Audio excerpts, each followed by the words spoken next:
Shit. Okay, everyone's here. Everyone's ready. Everyone's good. Everyone's good to go. Yeah. Anneka, that's been the story for the last 15 minutes. You have you not It's been me listening? who's not ready. It's me who's Correct. not ready. It's Yes. only you. Yours. Ready check? You Ready check? tell us when you're ready and we'll go. Yeah. Okay. Yep. So we can just go now. It's fine. Okay, great. Let's do Alright. it. So, last time, the party finally made it to the Wayfinder's Island after a few days of travel and an encounter by a icy sneeze snake on the route to the island. You all introduced yourself to... You all introduced yourself to the Wayfinders, including Gornund, the leader, who Ashe has known for a very, very long time. Made yourself acquainted with the folk, with the island itself. Exploring a bit, Felix and Theo went seashell hunting. Found a shawnite, a sort of rainbow shell, and a scrap of what seemed to be a half-destroyed card from a deck of many things.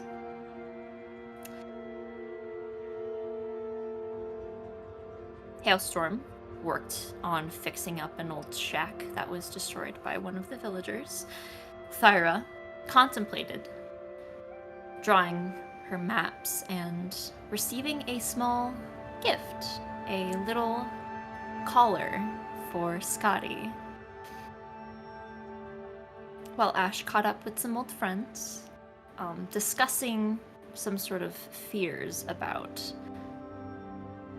what was going to be brought up during their memory deep dive. Which, in the current moment, you all are now immersed in. First, you saw a vision from Hailstorm, back in Waycrest, of a firing line, and being on the receiving end of it. Felix, riding along the countryside with Aster, only stopping to execute a very familiar figure before continuing riding on. And as the footfalls of the horse beneath them fade away, our vision shifts into a bright room. Warm sunlight streaming in gently through some distant windows, catching whatever scattered dust still lingers in the air of an old library. A vast collection, though no other patrons seem to be indulging themselves in the literature upon the shelves.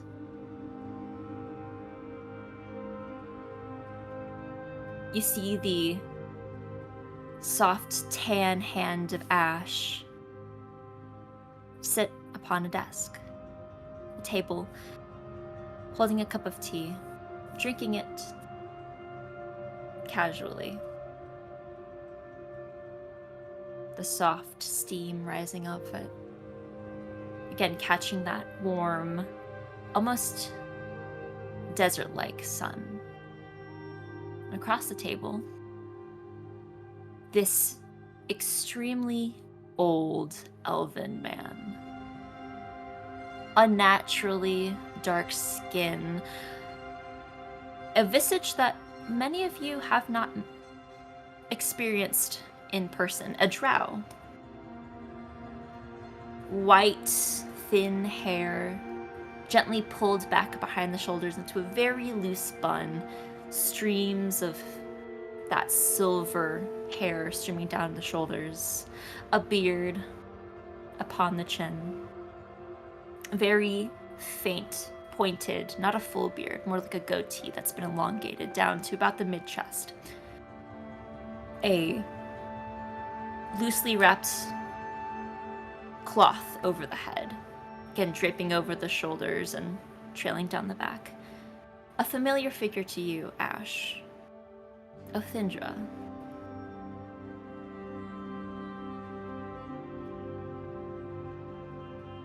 And a memory recognized by the rest of you from the trial. Well, everyone except Thyra would sort of get that glean of information.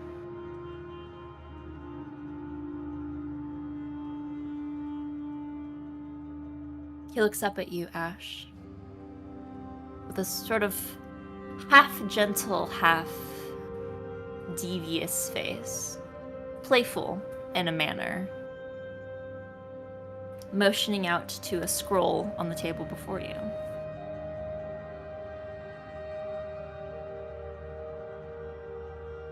You are charming, Kinsleif, and evidently just as bright. That vast mind of yours could really use this spell to its fullest value. Imagine a whole new realm of knowledge at the cost of just a few minutes and a few components.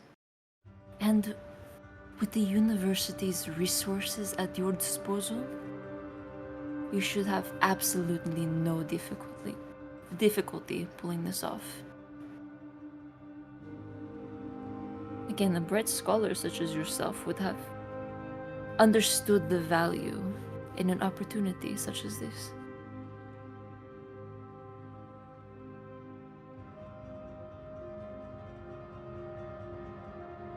Just to reiterate, in this moment, Ashe does not know who this person is in this memory. He just knows who he is in retrospect.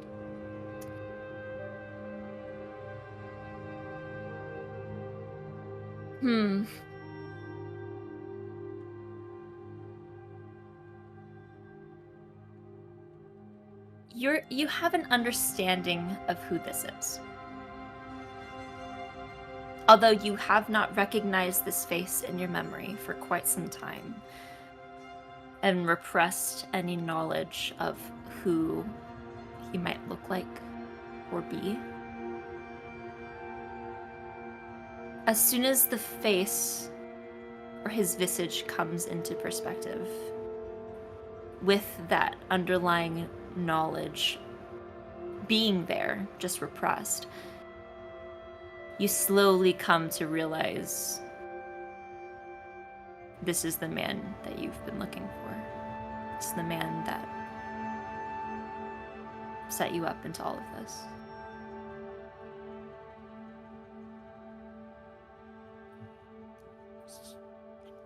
So what I mean by that is that back when he first met Othindra, Ashe did not know who he was. No. Right. Okay.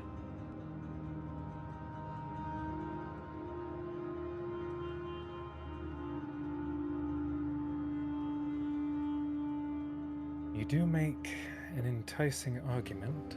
I will give you that.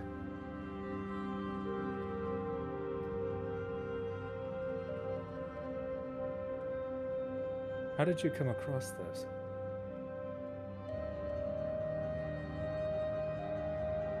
It was an inheritance from lines of mages before me, chasing all the way back before the war. A spell such as this is not recoverable anywhere else. I transcribed it myself. This is the only copy of the original that I can afford.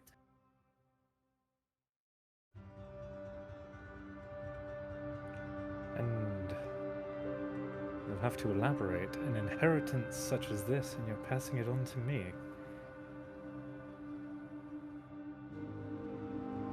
It's quite a lot that you're putting into my hands.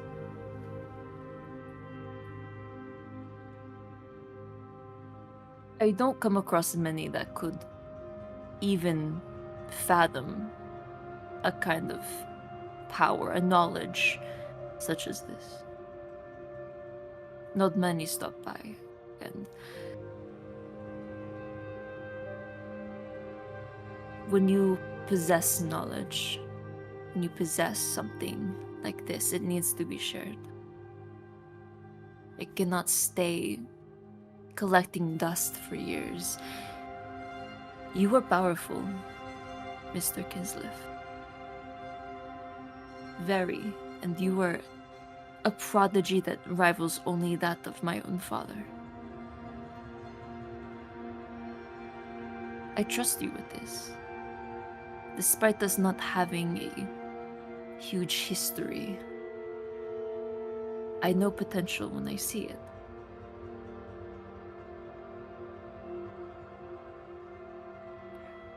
May I then take a look at the spell, if you don't mind? Of course. We watch Ashe sort of begin to unroll the scroll and begin to read and absorb information.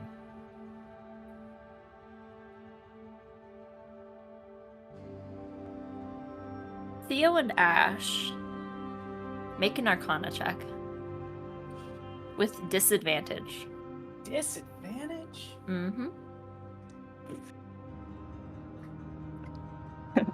10. Okay.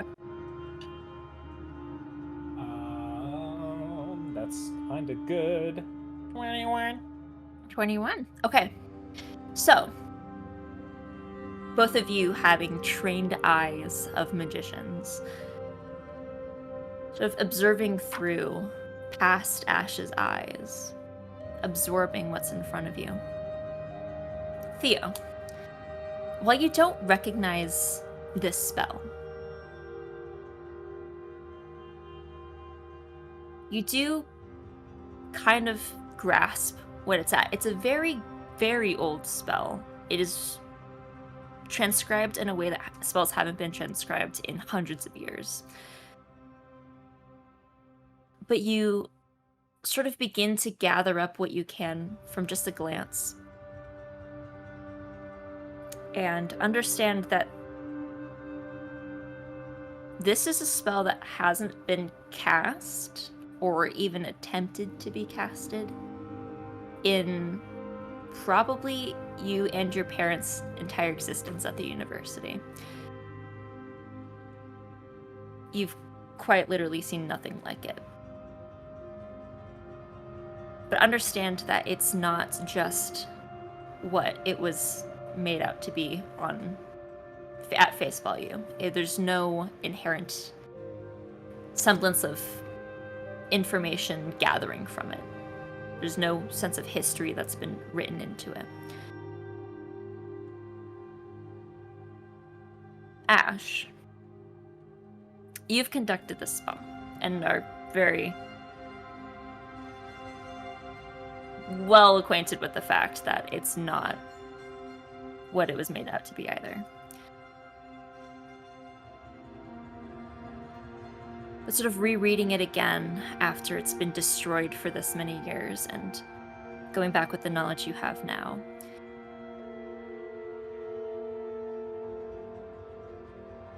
This is a conjuration spell.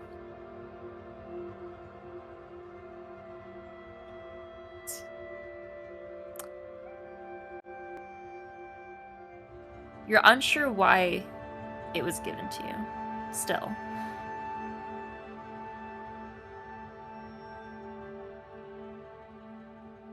Do I glean anything else?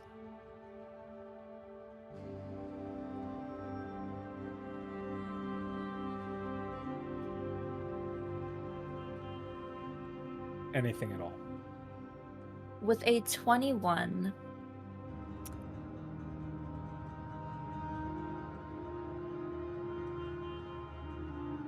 again, going back with the information you have now.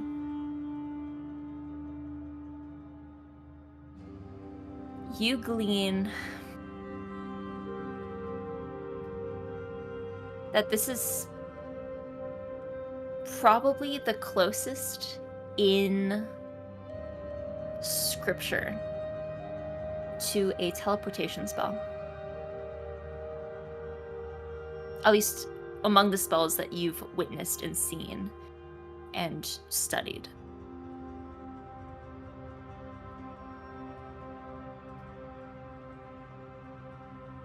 But you were completely uncertain how complex it gets after that.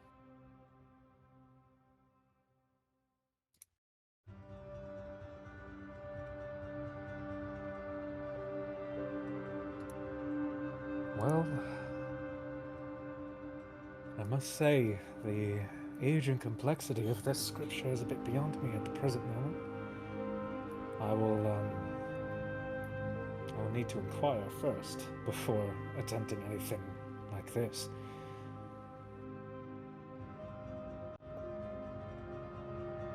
Oh, that's completely understandable. I'm sure the university is not very lenient towards experimental spells such as this. Right. They'll want to know and approve it before anything goes forward. Yes. And you were able to do so. That spell is yours. That copy, you can do whatever you wish to.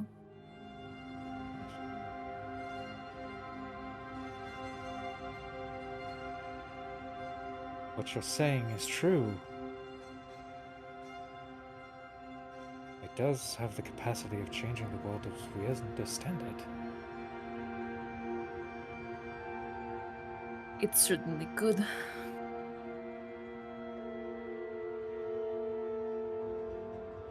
And I believe that you are best to do that.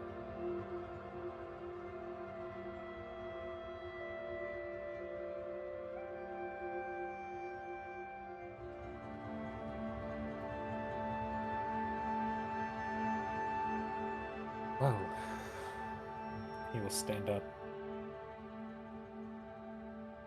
This has been a very interesting conversation.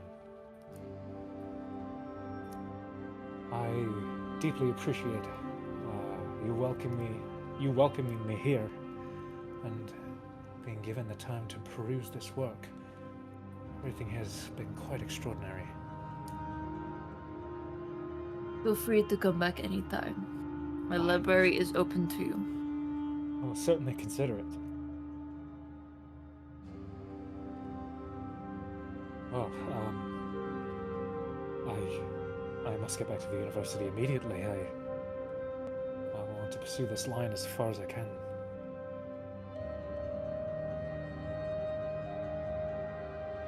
Well, safe travels.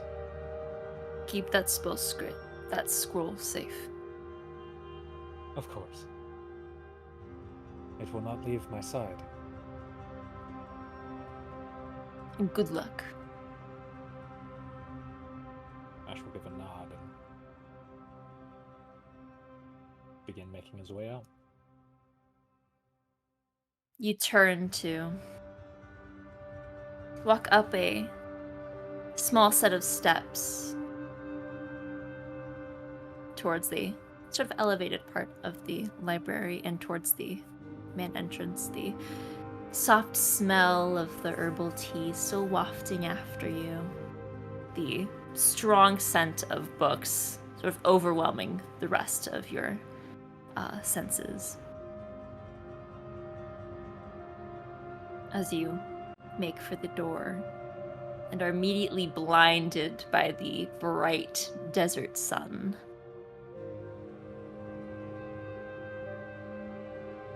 Before that blindness turns to a feeling of your face smashing into the stone floor of the ritual chamber in which you conducted the spell. The black particles from the explosion sort of just wafting gently like black snow from above you. Before you, you see the face of a girl. Eyes lifeless, unmoving, a trickle of blood beginning to pool around her head. Her brown hair smattered across her face, the stars, the freckles on her face like stars, turning lifeless, the rosiness fading from her cheeks. You feel a guard pushing you down before smacking you with the hilt of your blade. Before everything goes dark again.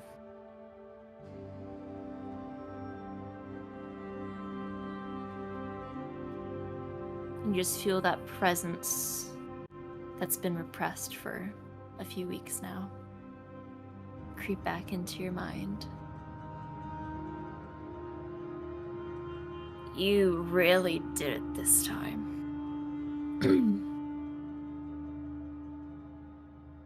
Look what you've done. All that work, and this is what you got.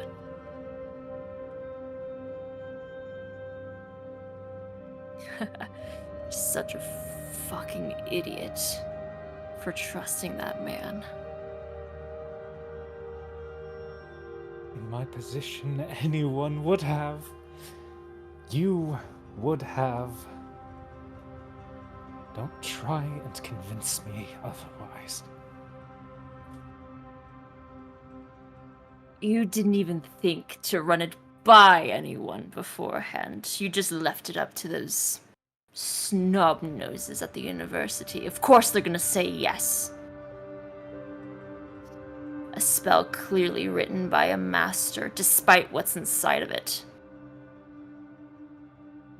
And yet, no one could decipher it.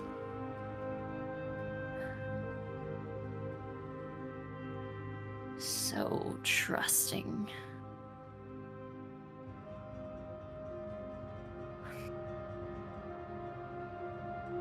They are the qualified ones here. They earned their medal. What reason would I have not to trust them? It doesn't make any sense.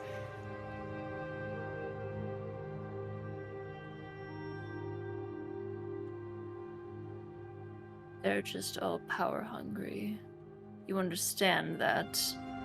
Even you understand that. Everyone does.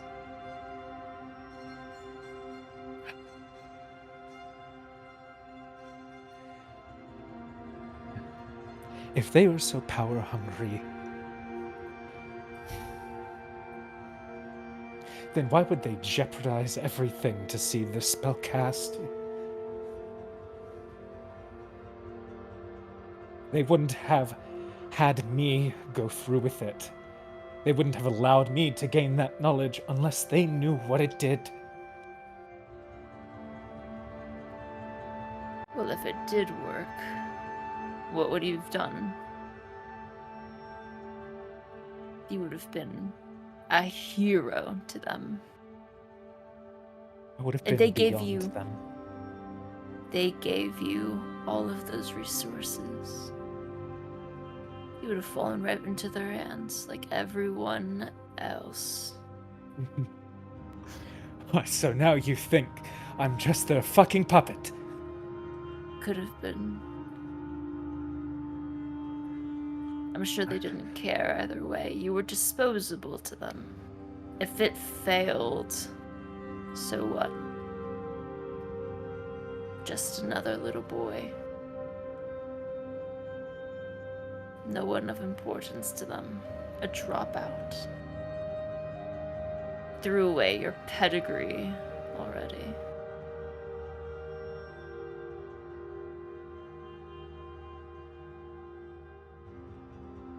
And what are the lives of some students when they have hundreds of others clamoring to get inside?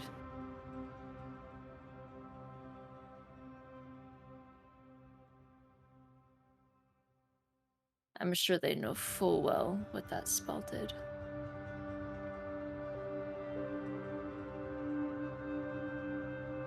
So they lied the whole time, is what you're saying. It's likely they all did.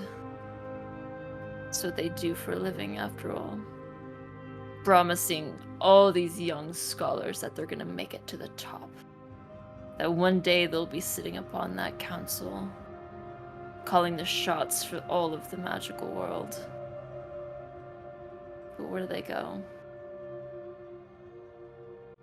They end up like your poor mother and father sitting in some sleepy town. All this education and potential left to sit at the wayside, yet still influenced by everything that raised them to what they were, what they could have been.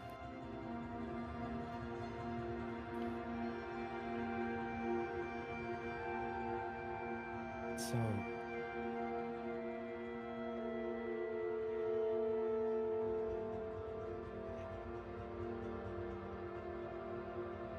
he is just like them.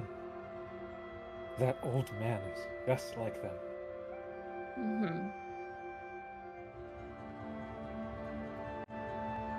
Not everyone is as they appear. I don't doubt that man had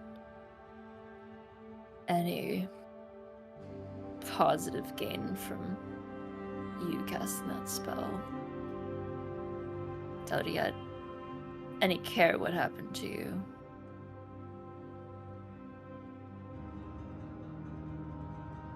Hell, if you want to get super conspiracy theory, maybe he wanted you dead for some other fucking reason.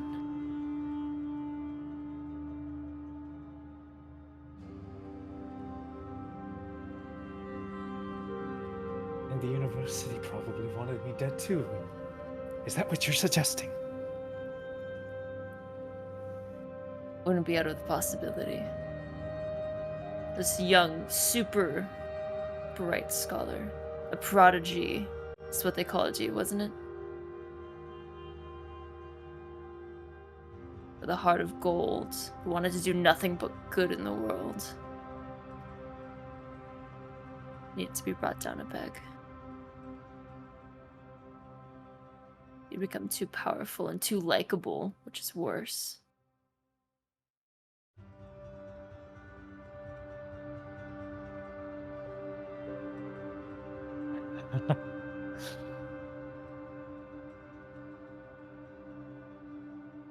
Every single one of them.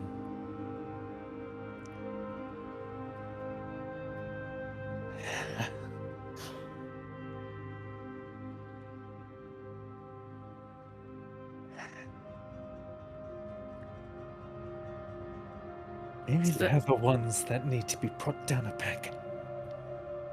Now you're getting it. You understand why that old man needs to die now, don't you? On top of the world.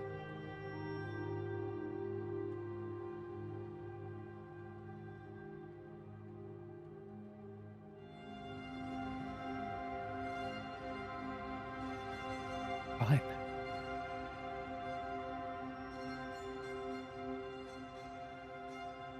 We'll eradicate his world.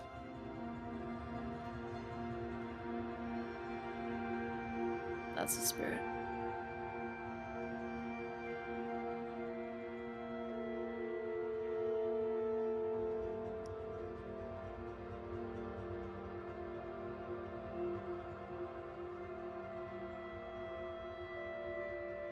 The darkness simmers out, fizzles like that initial spell. Particles of white taking over your vision.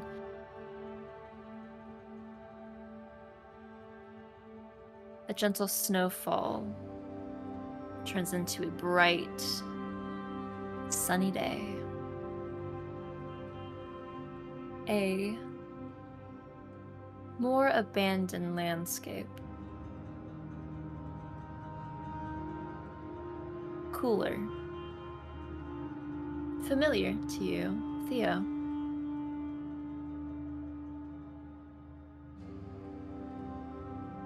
Except you don't quite recall when this is.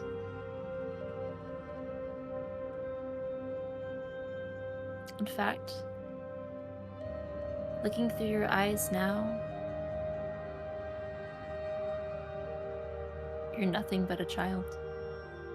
Small child, toddler even, maybe a year or two old.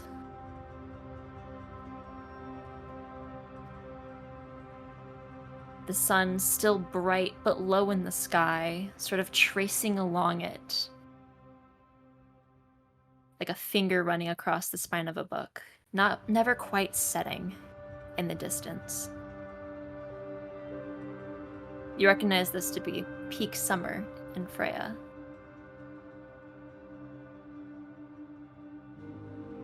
There's never a lick of nightfall.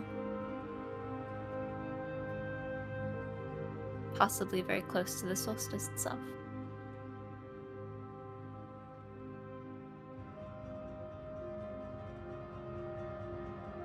Though, seeing how low the sun is in the sky, you can only assume that it's supposed to be dark out.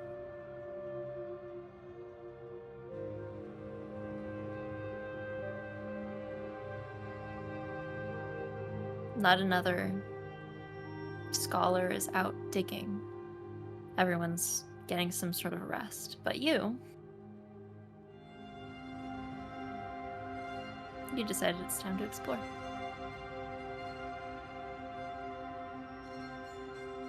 Tottering off from the tents and the small huts that were constructed for the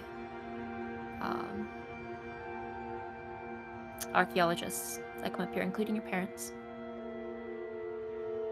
You see yourself wander off, closer towards the dig sites themselves, which you know can range to be about 30 feet down.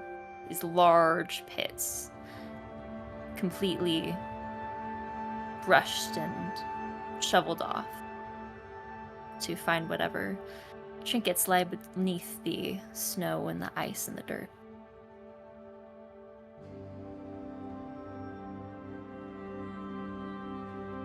And you see yourself holding a small wooden dinosaur toy, one that was gifted to you near your first birthday.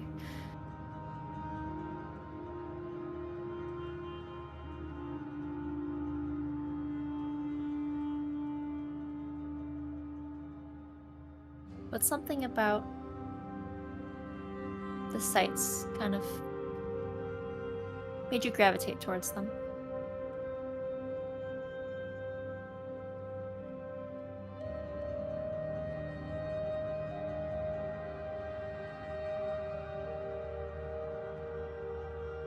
What are you thinking as you sort of relive this unremembered memory?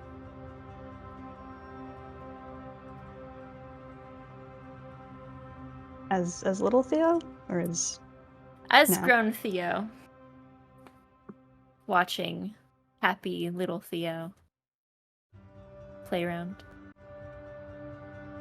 I think just nostalgia, even if this particular memory isn't clear to her. There's been many others where she wandered off at night by herself from Freya, feeling the cold wind, the distant warmth of the sun.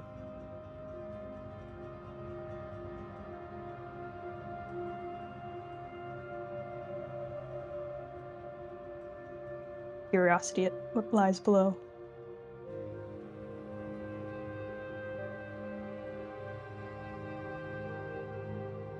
And you do watch and sort of feel little Theo give in to that curiosity with no restraint, continuing to penguin waddle over to the dig sites and look over the edge. And you see this huge hole in the ground. One that was dug long before you were ever a part of the exhibitions themselves.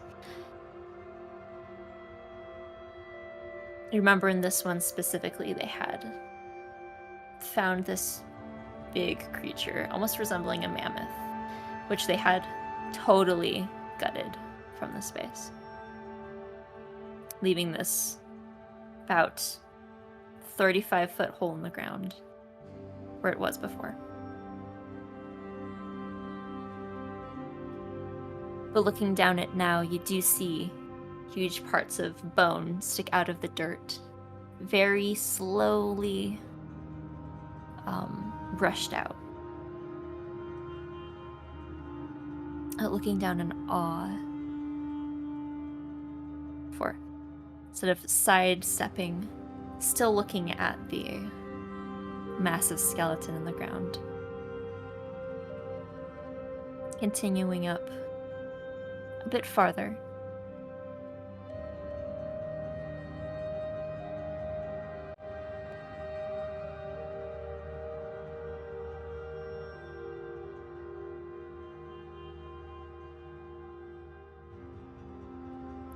As little Theo continues to traverse the outskirts of this site,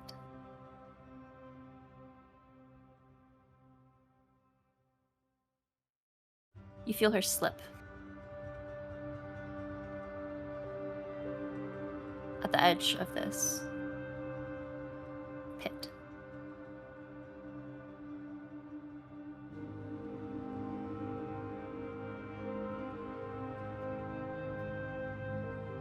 And you see through your eyes, you tumble forward onto a slope and begin sliding deep down into the pit. Sliding, then tumbling again, then sliding. You feel the dirt begin to cover your face, get into your nose and your ears. Your arms and legs becoming sore from you trying to pull yourself into a ball to attempt to minimize damage. But you keep tumbling and tumbling.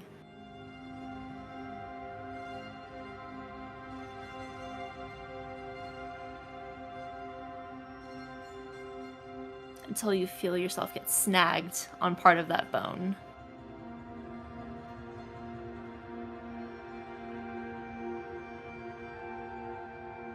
The back of your shirt getting caught in some rock and one of the tusks of the mammoth.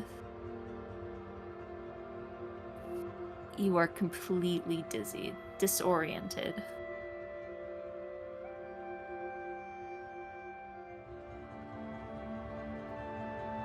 You feel warm tears beginning to stream down your cheeks, and an overwhelming sense of fear take over little Theo's senses.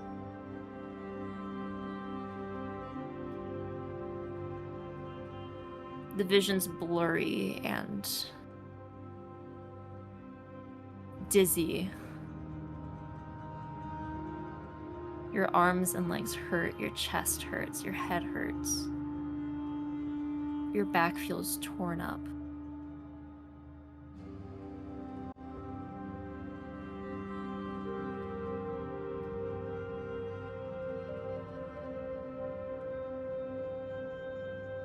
You sit in this big puddle of mud at the bottom of this site.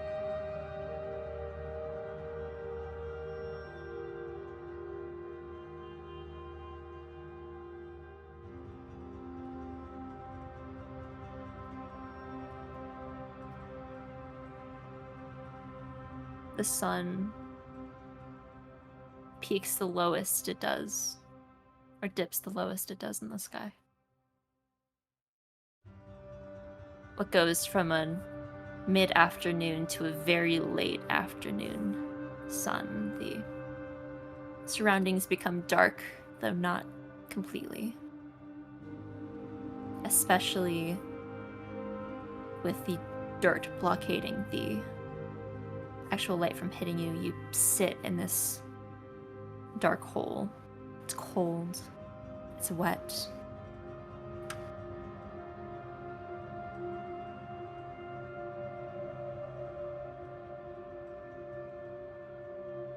You just cry.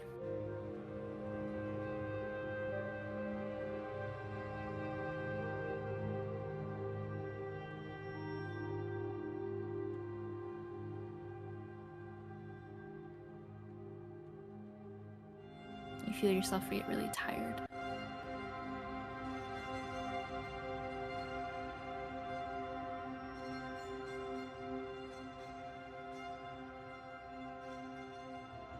You look before you and see the toy you were holding stuck in the mud, too far from reach.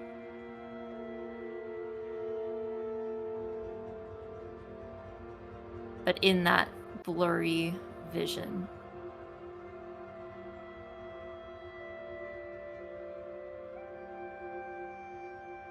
you see a skull.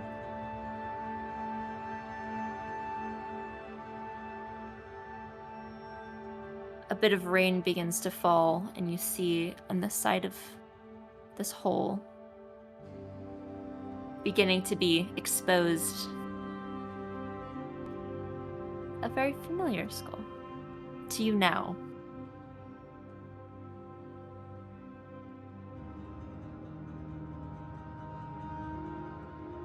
So you feel a shiver run up little Theo's spine. But a familiar warm presence.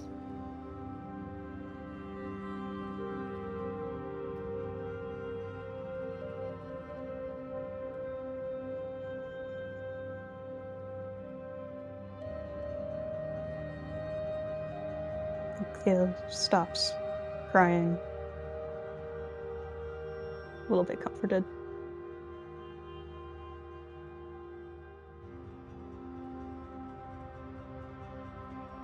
You see that toy dinosaur sort of unshift itself out of the mud.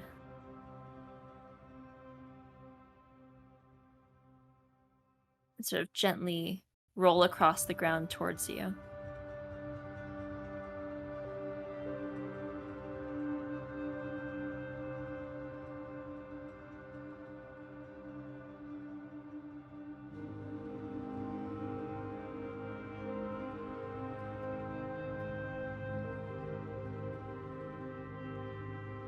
Picks it up, starts giggling.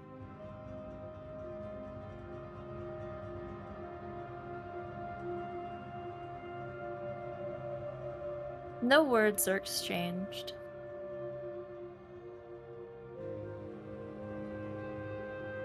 But the ever-familiar presence of Stellic almost sends a feeling. Don't be afraid.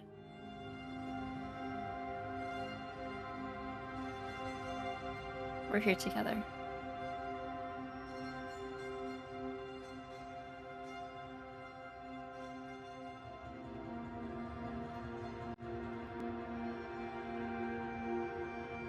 Before you know it, you feel the hands of your mother reach down towards you and pull you in close, the warmth of her embrace and that of Doc as well as he rushes behind you, warms you back up.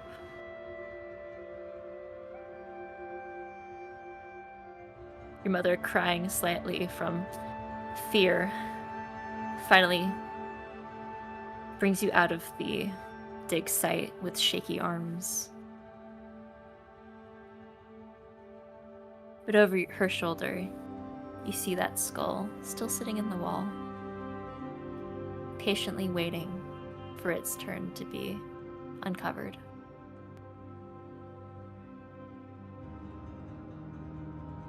Now, comforted and unfazed, Theo just continues to play with the toy in her mother's arms. Probably sneezes in her face.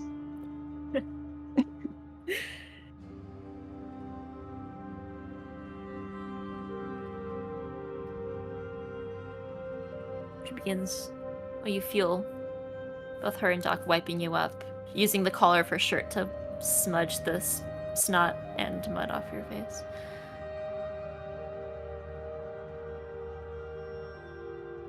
As the warm sun embraces you again, the vision fades into white.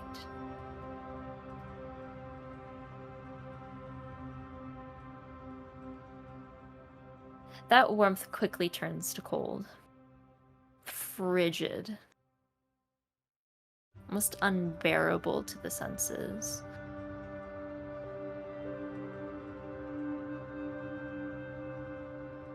As you all feel a biting wind rush past you.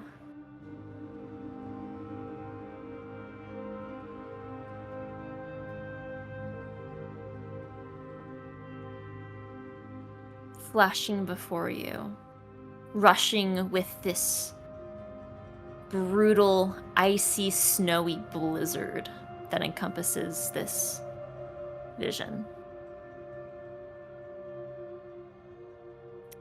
looking through Thyra's eyes.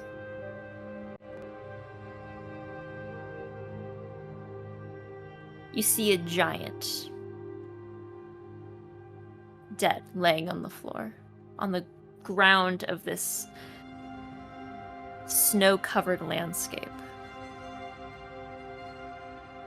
Distant, towering, destroyed buildings in the close distance.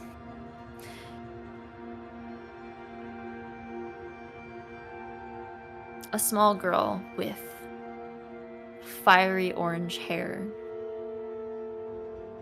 laying still on the ground before the giant.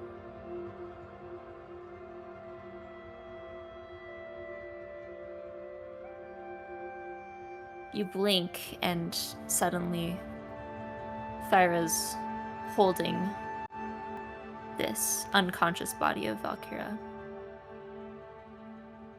The ice from the storm, the torrent around her, sticking to her skin. Freezing blood that's slowly trickling out of Valkyria's nose.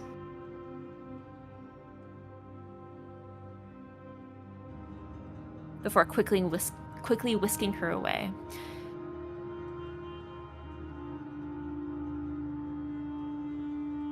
You feel yourself being pulled from the warmth of your home, Thyra. Being escorted away for training, you see the face of a young Valkyria walking away from you, or you walking away from her.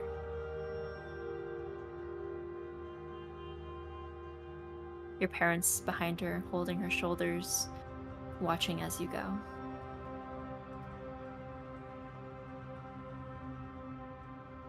I give her one last wave.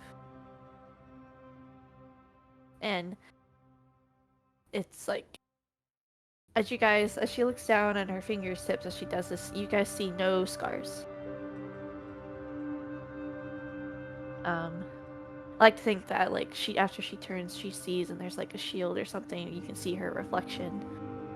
And you see a very young Thyra, about 16. And she looks happy and excited to go be picked for this honor. She looks so different than you know her. She turns back around and gives Valkyria a joking wave and sisterly affection that you don't see from her, as you see that it's truly just that Thyra doesn't joke around, that she doesn't do this. And Valkyria returns it in a very sisterly manner. You see a huge smile on Valkyria's face as she waves back. Notably, no tattoo on her face. Her hair kind of shorter and more wild. Even more wild than you knew it to be.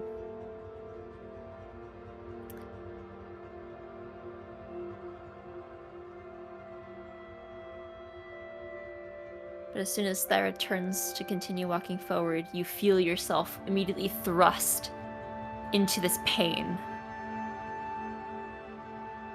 Your arms aching. You feel a pain from where you've been struck by other swords and shields in the middle of training. Your hands are cut up, bandaged wherever they could be. Blood trickling out of your knuckles. A few slashes across your arms from where you failed to defend yourself. Your lungs hurt, your legs are aching. You feel like lead beneath you.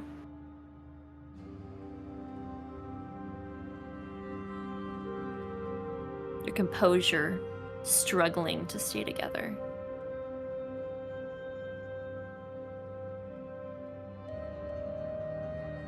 Time and time and time and time and time again. The same pain, cuts begin accumulating on your hands and your arms.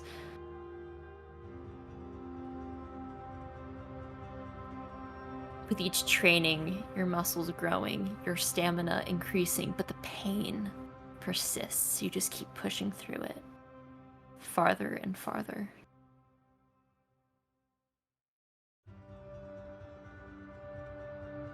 I think throughout all these memories, you hear faint voices yelling at her.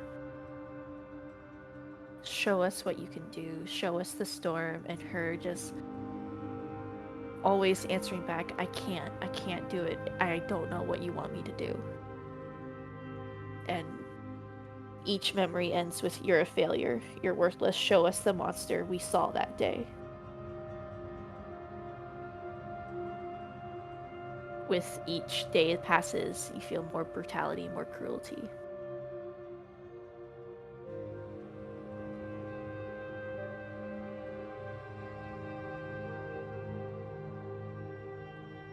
And you feel the recognition within Thyra, looking at these faces that near the beginning she thought of fondly, with respect and warmth, becoming cruel, losing that respect, losing that familiarity with them. The people that she looked up to slowly erasing who they were from her memory and being replaced by something painful.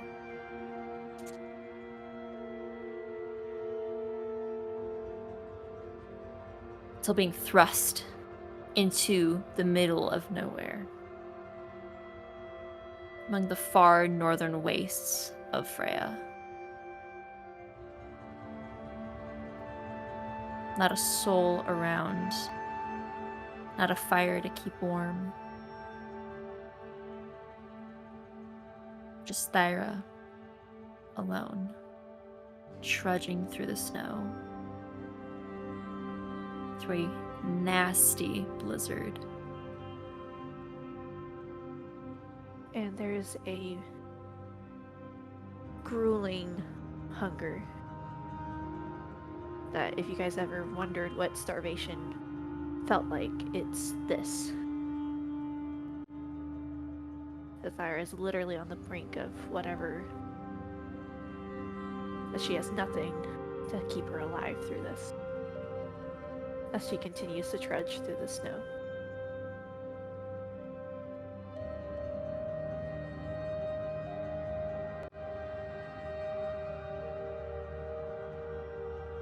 Days and days of walking, trying to keep herself warm.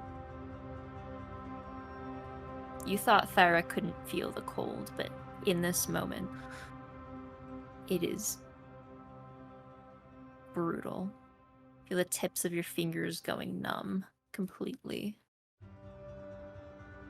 Your nose and ears hurting past the point of feeling pain.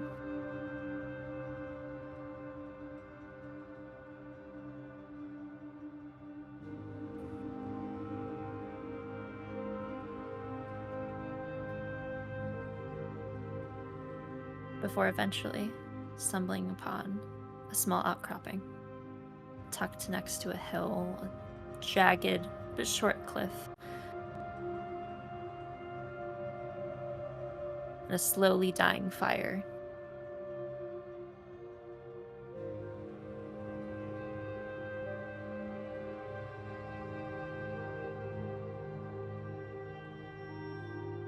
Huddled within a very shallow cave, you see a figure. Bundled tightly in whatever cloaks or blankets that they could find, you see this half-elven man.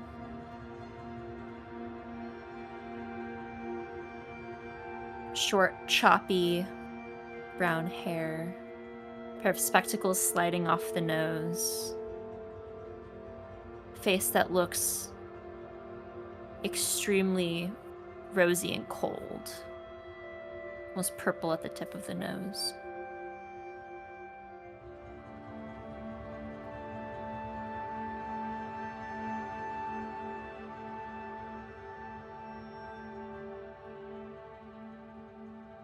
Is he conscious? looks to be resting in this very small, safe space. Still slowly breathing, not dead.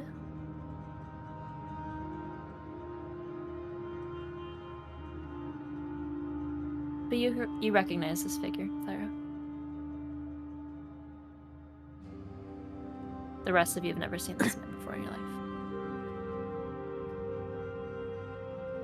You see Thyra slowly approach the fire and looking at the man for a few seconds before looking at the campfire itself and seeing a pack of supplies.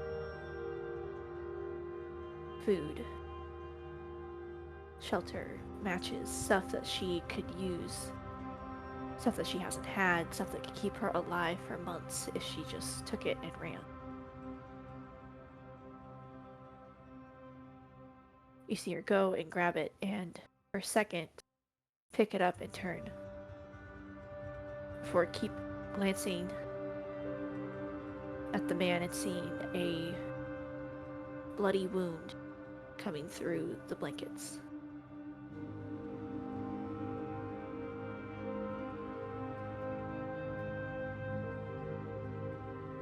He sort of coughs in his sleep.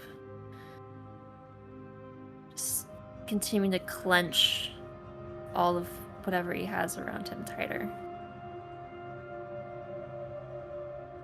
For hearing the scrape of your foot against the ground and slowly opening his eyes through his crooked glasses. A young man, no older than 20.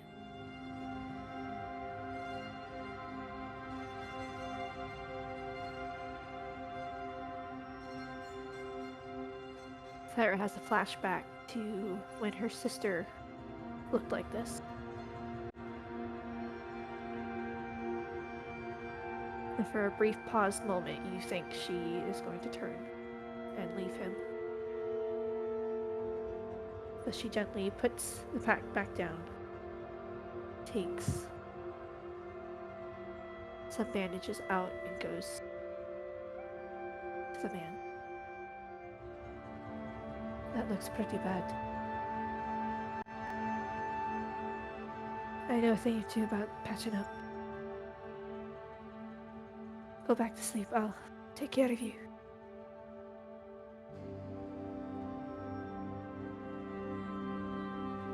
Why haven't you come to kill me?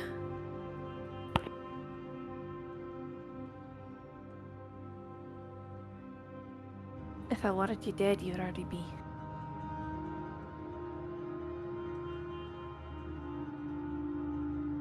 He takes a sharp inhale and sort of swallows nervously and moves one of his hands out, pulling the blankets with them, and you see this bloodied side of his stomach, almost like his chest area. He's been pressing in, both him and the blankets, and is running down his leg onto the floor, just a stream of blood, half frozen, half coagulated to his shirt.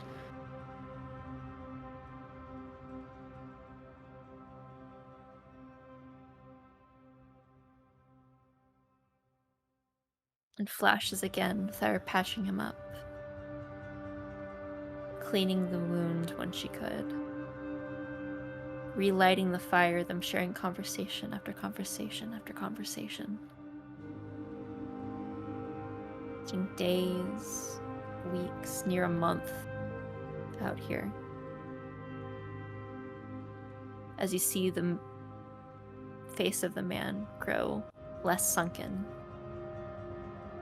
Still not 100%, but more healthy. This color returning.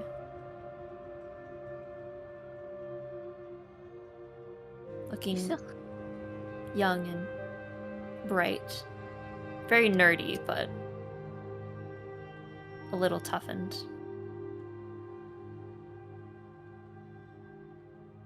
I think in that span of days, Thyra was bandaging the wound. You know, you still haven't told me why you're out here. No offense, but you don't look like to be someone to be traversing this type of landscape.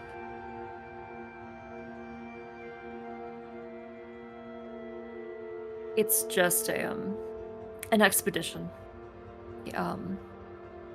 Called it the Northern Genesis Expedition. They wanted my boss and my associates, we all kind of worked together, and we wanted to map out what hasn't been discovered, or at least shared with the rest of the world.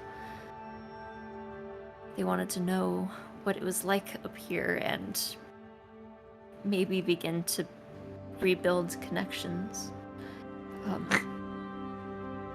And I know, seeing now, that's sort of a ridiculous prospect. Very much so. No use mapping out places like this. Landscape's ever changing.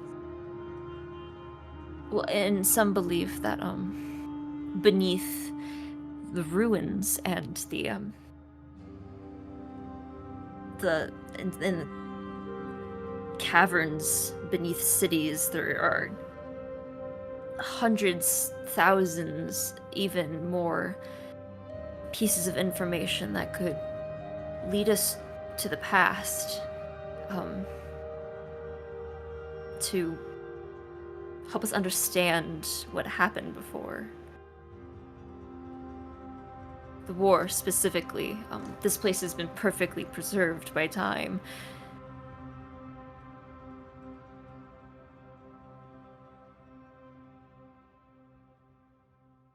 I mean, they wanted to know. I wanted to know.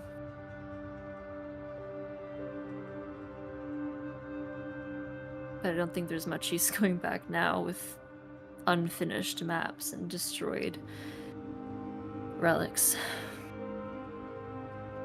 Let me see him. Might be able to. They're really nothing.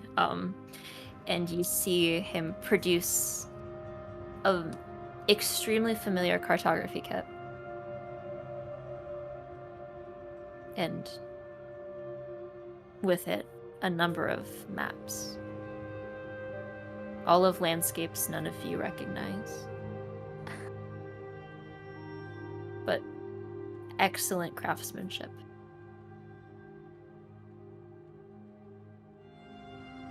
This is unfinished. I mean, they all are. Didn't get. How do you pull on my leg?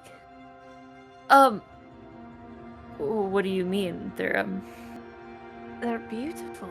I thought it was gonna be like on deerskin like we have at home, but this. What are these places? Oh, well, oh, yeah, this one. Sort of going across an array of maps from what seems to be first a very rudimentary sketch of the landscape, or the horizon and skyline of only a city you're familiar with, Thyra, that being Storsad. But to the rest of you, a very beautifully illustrated image of a destroyed metropolis. Old stone buildings half collapsed in, destroyed walls surrounding it all, and a massive, what seems to be dead tree in the center of it all, silhouetted by distant mountains and drifts of ice, almost like sand dunes made of snow.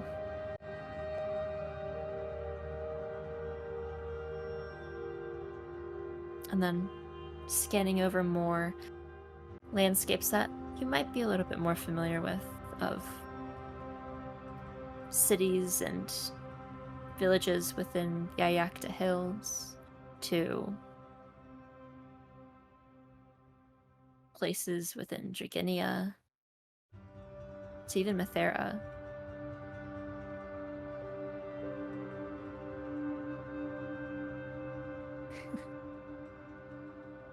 But all beautiful maps of cities and surrounding villages.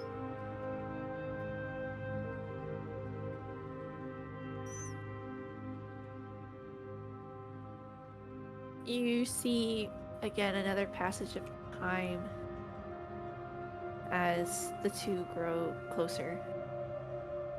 And Thyra, you see moments of Thyra continuing to look at the maps, and this figure finally handing her not a map, but a pencil,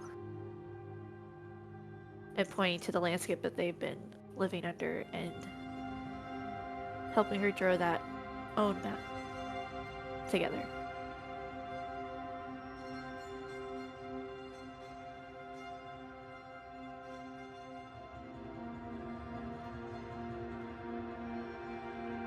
More days pass, sort of flashing through all of this in quick sequence. The feeling of fondness growing within Thyra. And you can only assume that this other figure feels very much the same.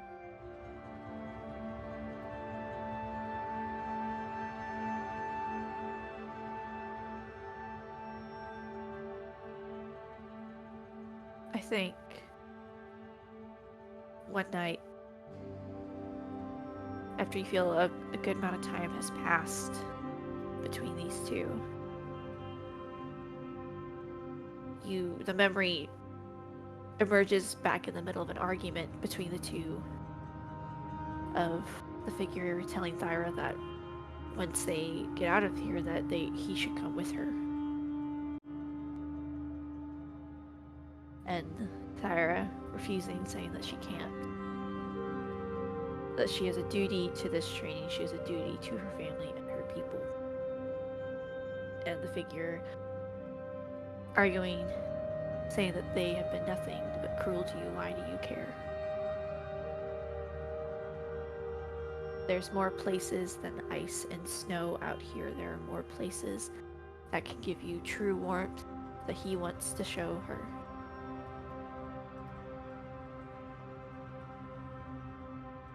Thyra says she can't and runs off out of the alcove. The figure following and catching her by the wrist. And right at that moment, in the middle of the night, the borealis starts to glow in front of them. And the moment of anger and frustration turns into awestruck and beauty as they both just stop and look up at the lights in the sky. It's this beautiful array of purples and greens dancing across the sky, waving like it's being blown in the breeze. Flashes of orange and red and blue within it.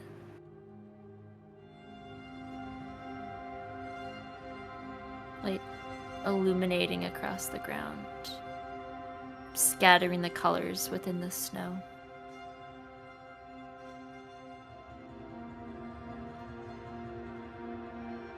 A false warmth emanating from them.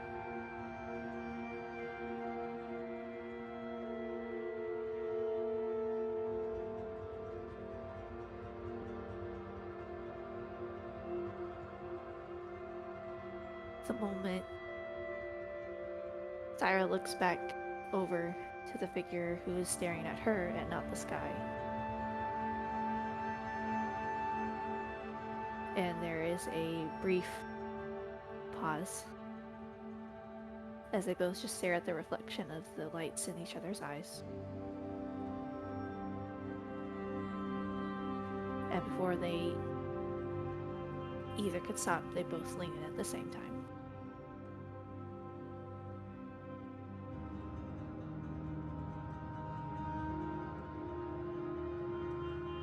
All of you feel this moment linger.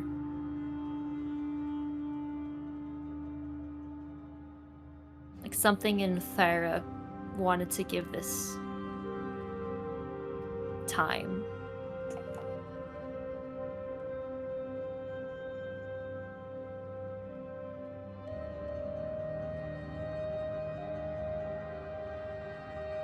So you feel this overwhelming sense of endearment and love.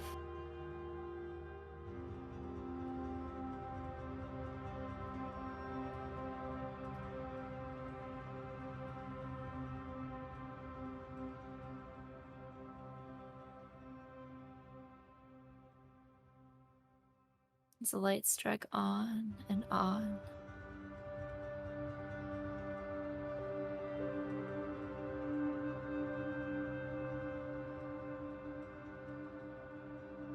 before suddenly feeling it being ripped away.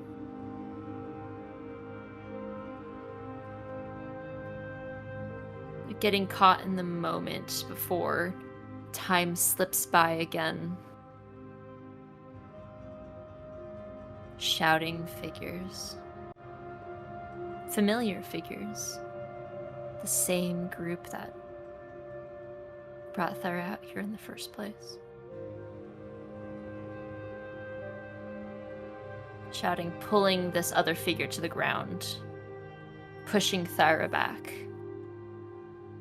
yelling, reprimanding her, threatening the young man.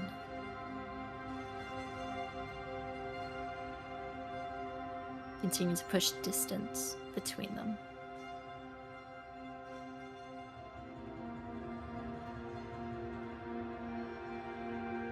Begin pummeling into the figure.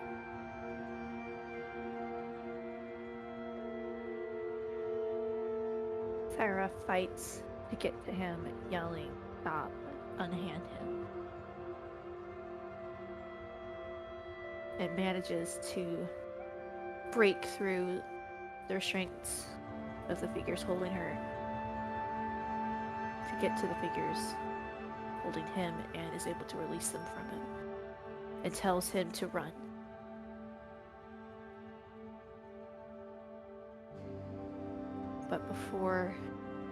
And he runs, but before Thyra could stop anything, the figure turns to say, "Come with me," and you see an arrow enter his chest.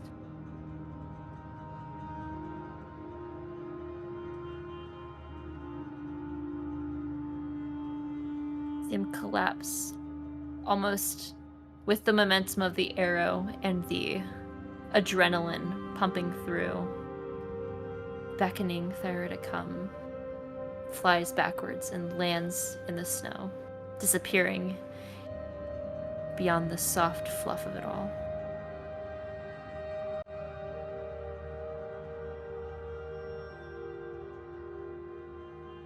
Feel Thyra's hands begin to grow colder than the snow around her.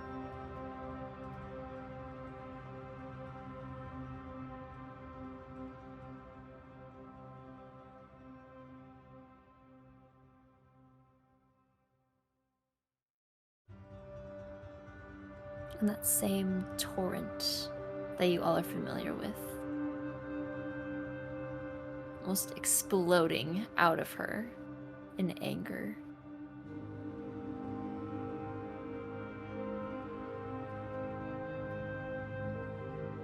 The other figures standing across from Thyra, getting bombarded with a storm of ice and snow, cutting up their faces.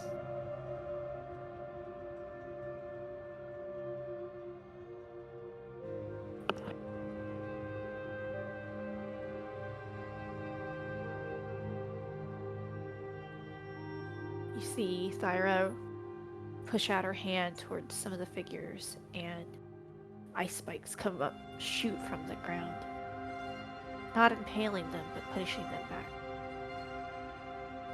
As she does it again and again, keeping them away from her. But then, All of a sudden, you see Thyra feels someone behind her, and as she turns around, she sees someone whack her on the head, and the memory goes blank.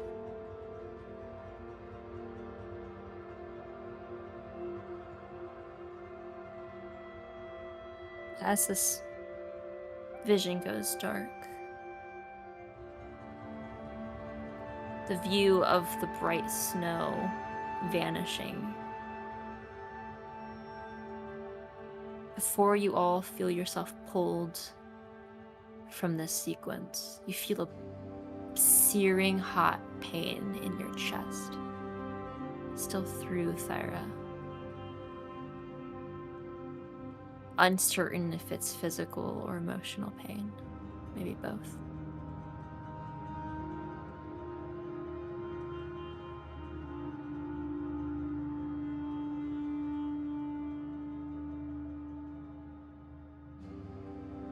Thyra awakes to her being restrained, chained up, and the figures over her with a rod of hot, blazing metal.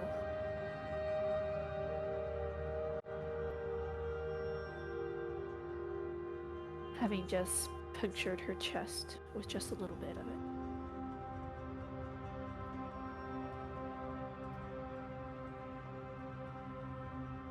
Immediately, Thyra asks, "Where is he? What did you do to him?" The figures cruelly remark that you killed him. He could have survived, but not that storm you created. And they plug to the ground in front of her his spectacles and take a boot and crush him right in front of them. Before going back and getting another hot iron from the fire.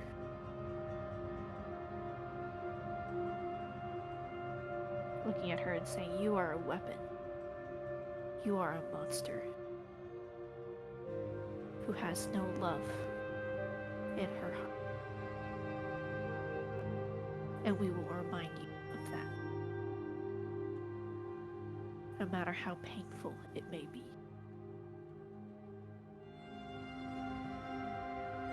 And they strike her again with it, and you hear a billowing, painful scream from Thyra.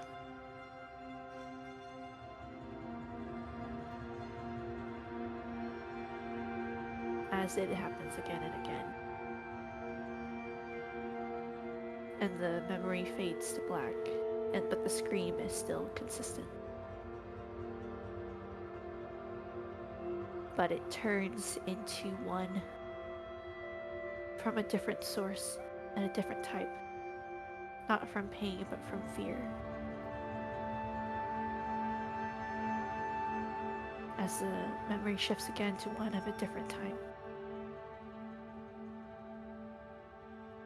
As you look around of a village being demolished and attacked ruthlessly.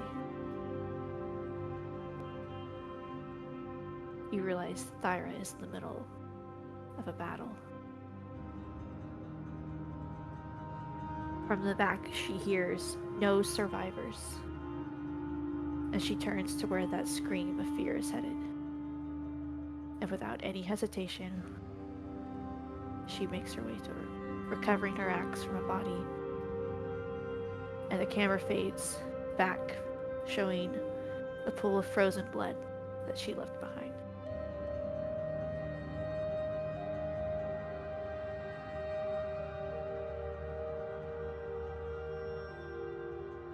Enveloped in this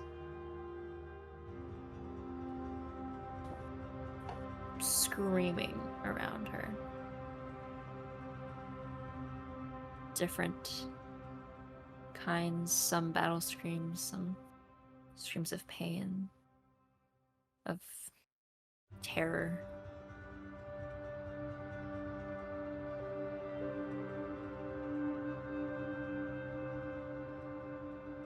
The vision fades into red before darkening once again.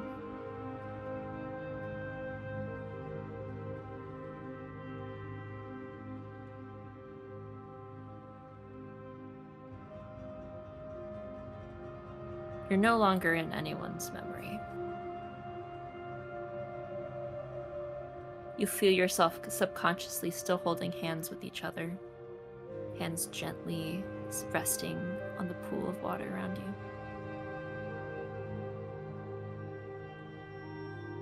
And a sort of in-between. You still feel your consciousness linked in a sort of way. You feel Gornund and Vichy, who have been guiding you through this.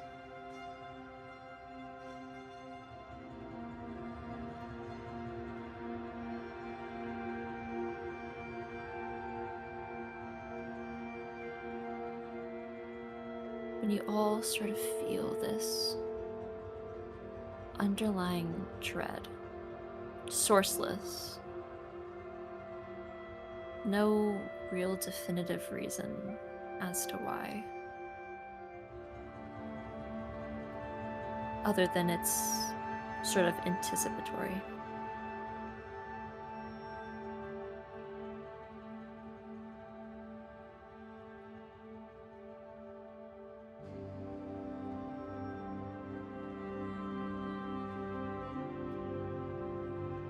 Before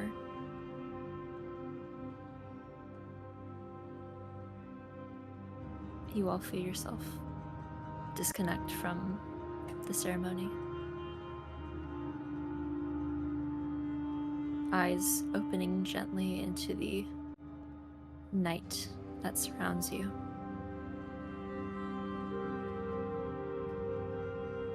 The pool you're standing in slowly fading. What was once glowing around you subsides. The silver ripples in the pool fading.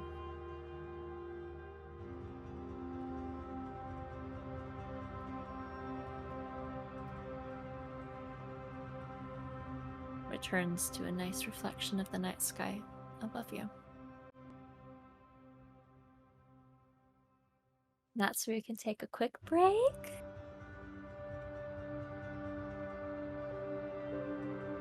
Oh, what a lovely story time. What a lovely story time.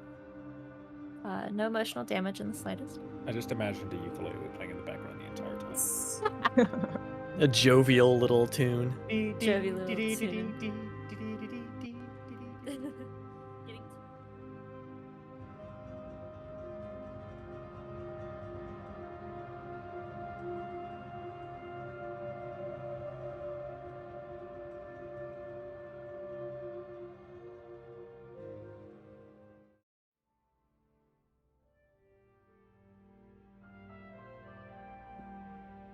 So, you all find yourselves standing hand in hand in the pool. Just coming back to your senses after this prolonged deep dive.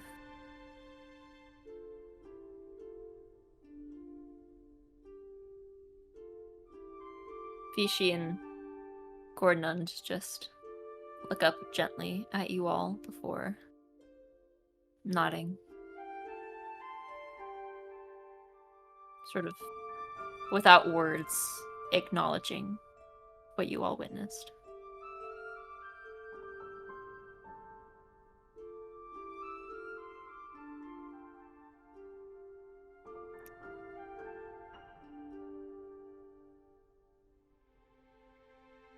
I hope you all found that helpful to gain a greater insight into each other.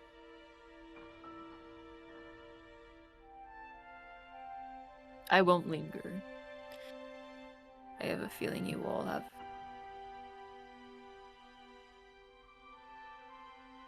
a little conversation to be had.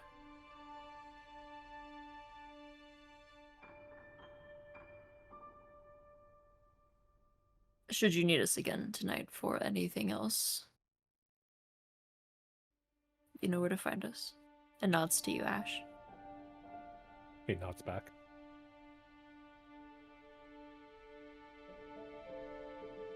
They both give a gentle bow before stepping out of the pool and wandering off,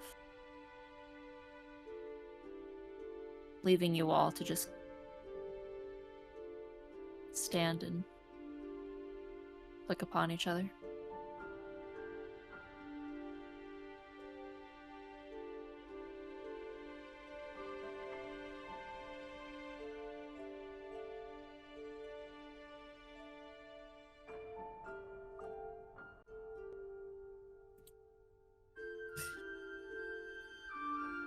Felix.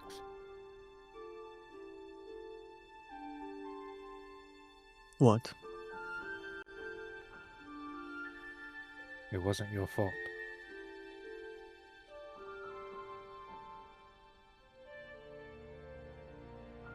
Hmm. And Ashe will, Not so sure about that. Ashe returned back to Thyra.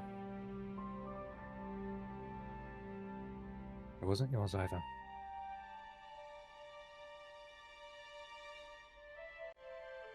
He turned to Hailstorm. Nor was it yours.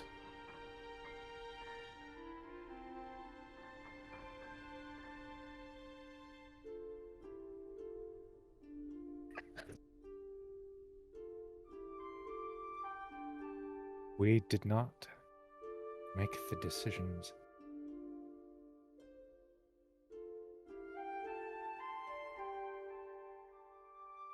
We were at their whims.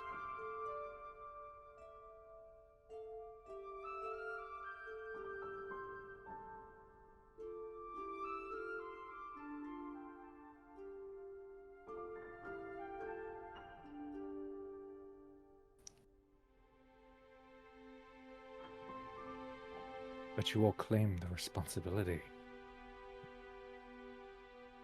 of other people's choices.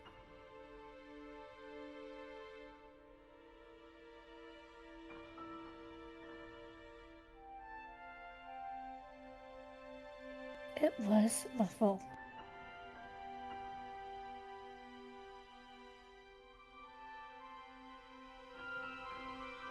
The person who shot him, it's his fault and his alone. I doomed him to die the second I saved his life. You didn't. Yes. I should have just patched him up and been on my way. I knew they could do to him. You didn't make the choice to kill him. That was not your responsibility. I That was didn't, somebody else's. But I wasn't strong enough to protect him. Doesn't mean it's your fault.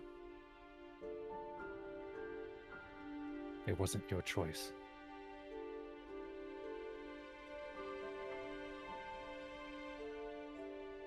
It should have been me. It should have been me with Valkyra.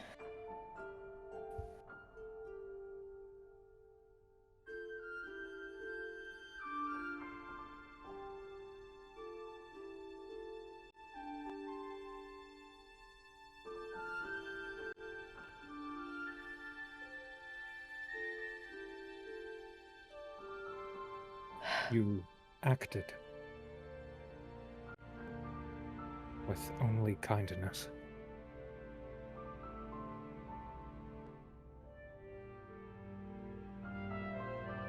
That's not something to regret. That's something to be praised.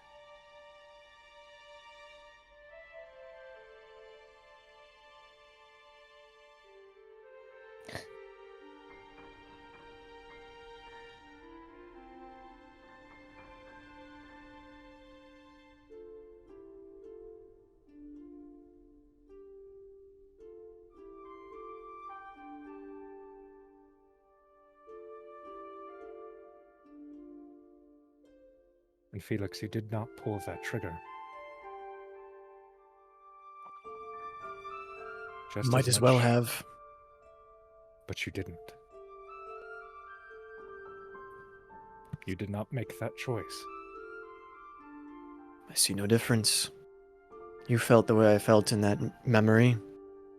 I would have done it if she hadn't gotten to it first. But the blood's still not on your hands, is it? Because you still didn't pull that trigger. The responsibility of that is not on you. Because it shouldn't be someone else's responsibility to stop something like that from happening. It's the responsibility of the person to not do it in the first place.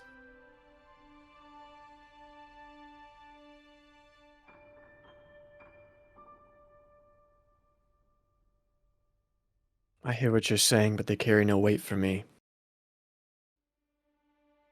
It makes no difference. I know the way I felt there,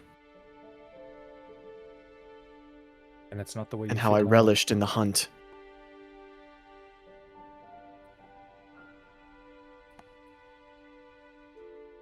I believe we've spoken of this in the past, but you are not that person.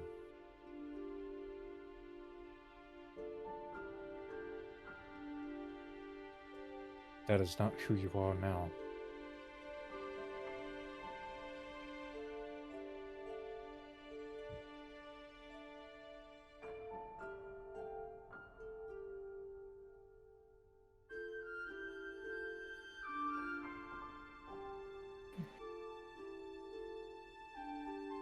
Felt this place was supposed to help. If you Agreed. allow it, it will. All it has done is show memories. You can learn a lot from that. But what can I learn from it? All it did was show me my failures. That it wasn't your fault.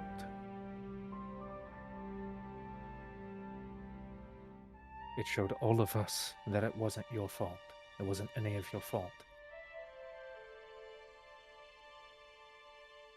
And that's just supposed to make me feel better. Doesn't change what happened. Did you think it was going to be a magic switch? That's what it felt like it was talked up to be. It's the start.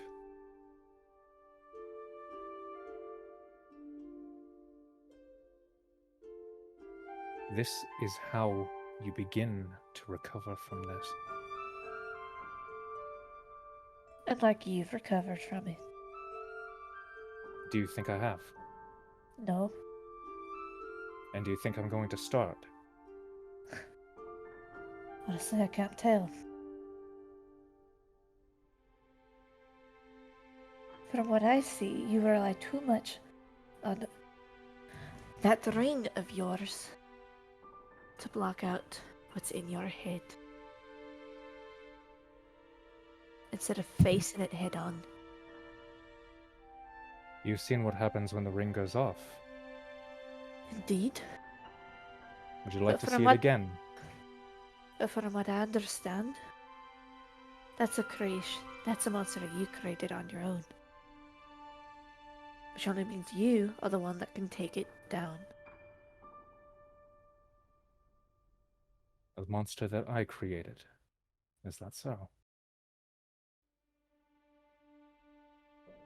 See, this is what I mean. Instead of evaluating yourself, you're attempting to evaluate the others around you. I'm trying to encourage you to look inward and you continue to look outward. Perhaps you can be an example then. I can. I have been. There hasn't been a day that I have refused to acknowledge the mistakes that I made. Nor has there been a day that I have refused to not try and correct them.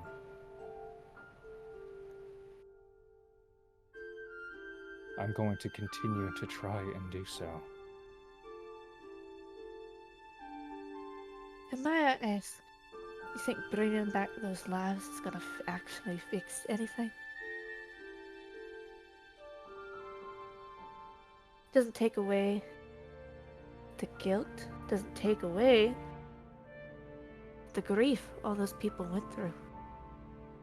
Let alone if those lives even want to come back. Have you even talked to anybody that lost someone in that besides Theo? What they want?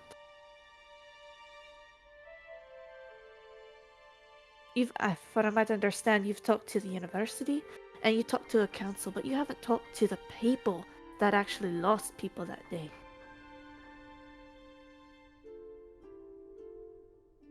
If you want some closure, if you want actually permission to do this, get it from them first.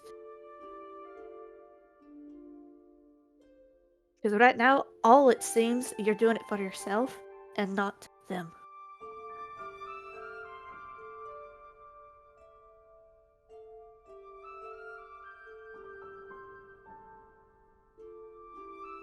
Perhaps. Isn't one person enough, though? If what you say is true and it's only the living who really matter, then if I want my friends back, Theo, you were just one person in your friends' lives, though. I'm sure they had family, people that had just as much grief as you. You understand what you'd be putting them through by just giving this glimmer of hope that you could bring them back. And if it doesn't work, they'd be going through that grief all over again. And maybe they want them to stay in rest.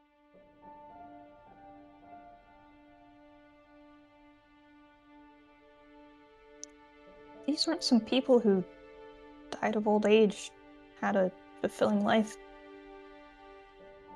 They died right in the middle of things.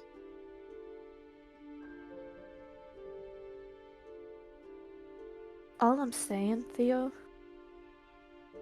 you and Ashe are thinking about yourselves and not them and not their families. Well, then why don't we ask them?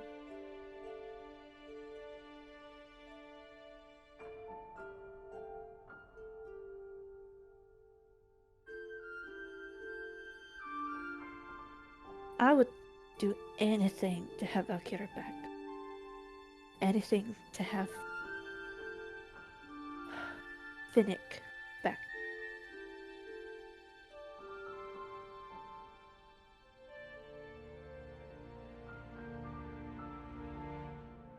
But I know I'd be dropping in a world that has changed. People who have changed a lot.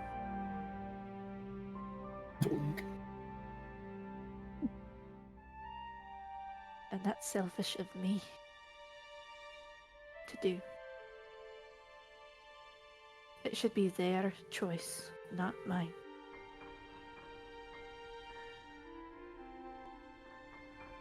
So let's ask them. It's something we can do.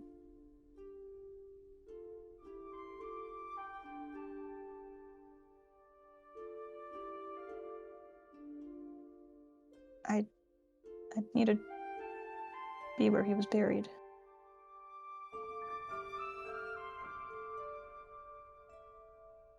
I never found a body.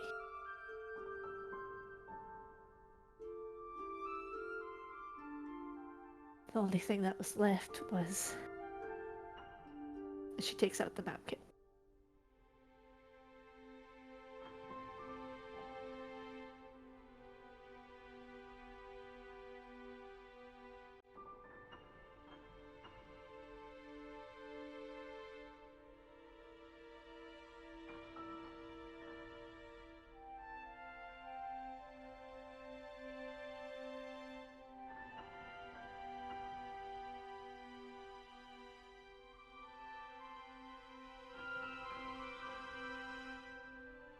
We could try find him.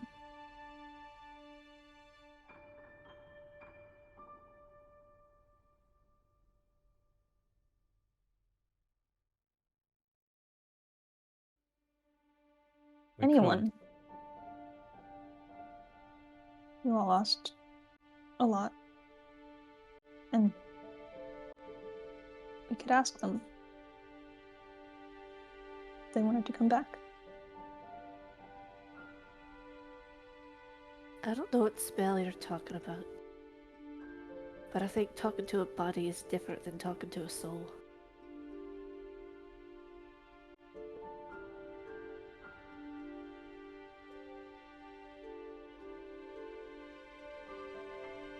All due respect, Thyra. Don't know a lot about magic. I don't. You're right.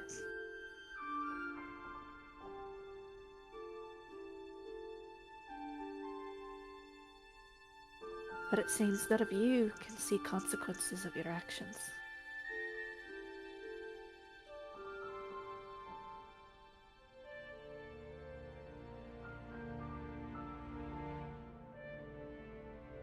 All of us, I should say.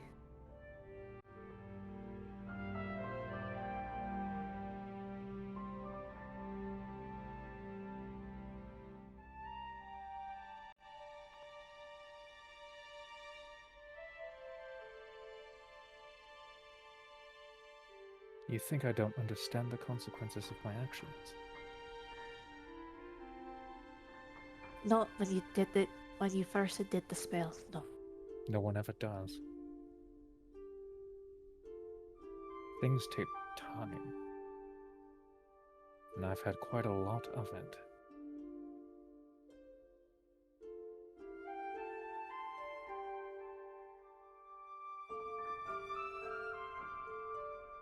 We all have.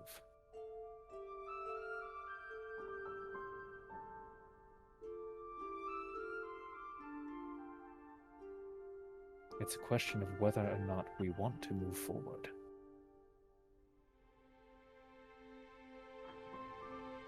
To try and find the solutions to those problems that have been weighing us down for so long. Or to continue to be complicit with them and allow them to continue to control you.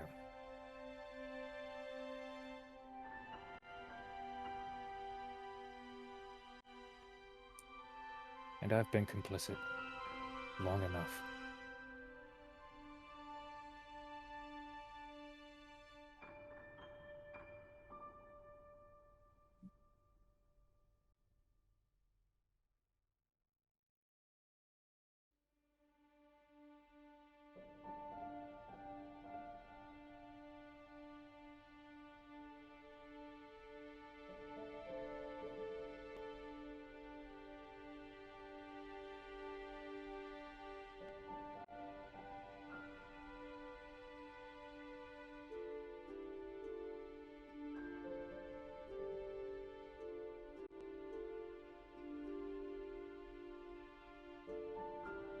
These memories,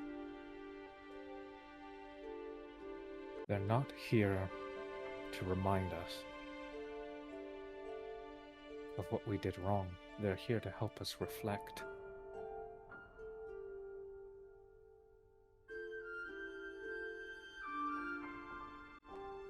All it reminds me is what someone else did wrong. And I can't help but notice the trend. Yet somehow we still claim responsibility for the consequences of their actions. I don't claim responsibility for their actions. And she'll look at Felix.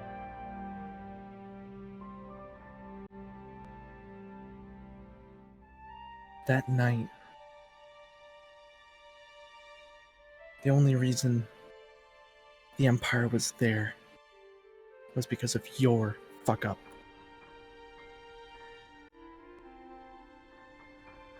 Because Caliber, my father, decided to house Nadi.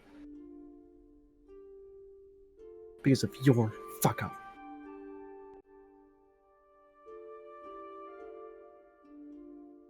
And it turned me into a murderer.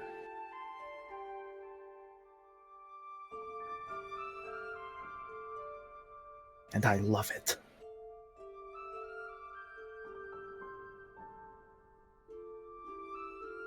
And she'll step out of the pool, walk away a little bit, and just sort of stand there looking out at the water.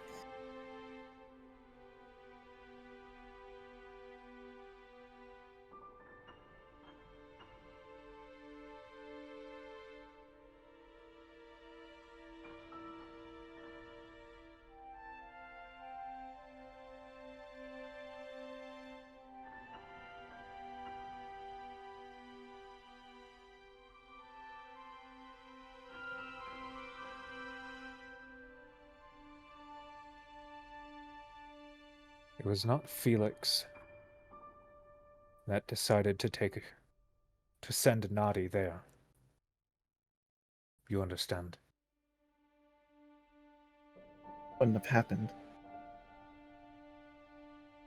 It only happened because somebody made the choice to take Nadi in.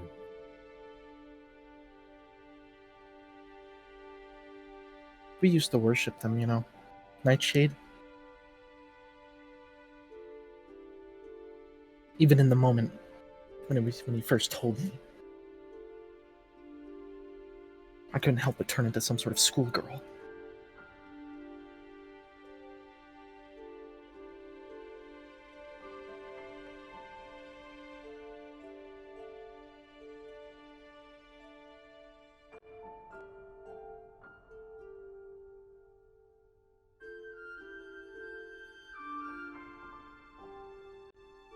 It is my fault. All of that.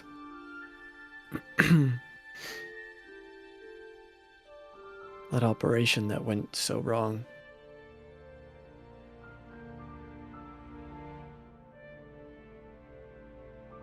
It was, the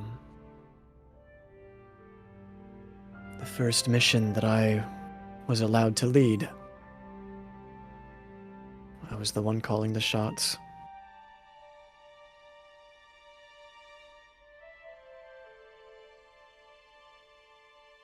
We didn't know the intel was a trap.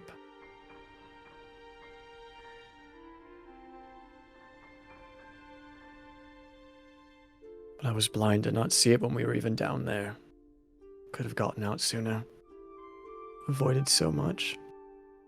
Well, it seems history repeats itself. So, Felix, you mean to tell me that it's your fault somebody gave you false information?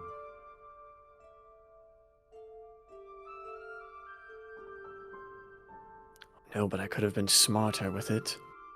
It's not your fault that someone gave you false information. You have to go all the way to the beginning. Every mistake that you may have made starts there.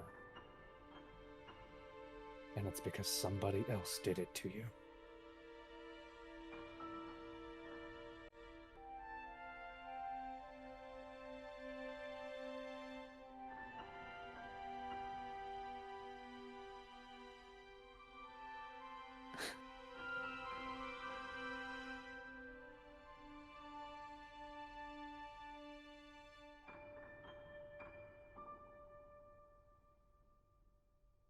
I wish I could see it that way. You can. It is possible. To push your mistakes onto other people. To shift the blame around.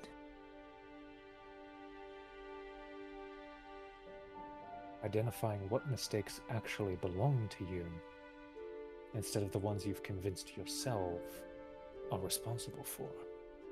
Well,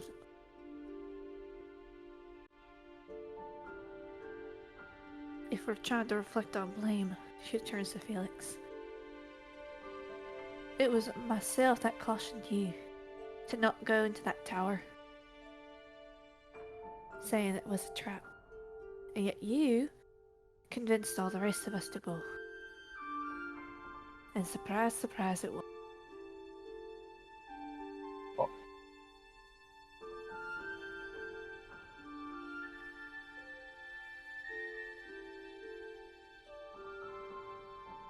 And here we are having this conversation when we both know it is not you who are supposed to have it.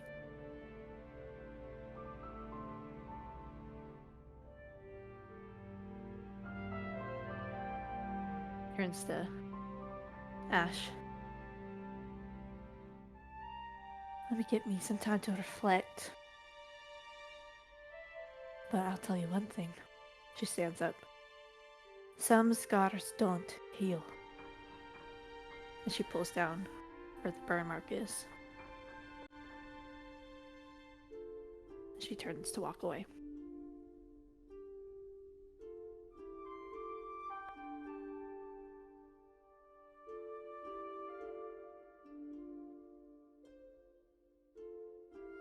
The memory only showed one mistake. There are still so many. That goes for all of us.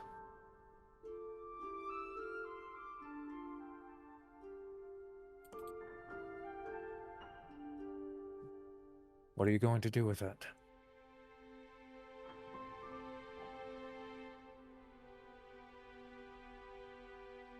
Going to continue what I set out to do. There's only one way this is all fixed for me.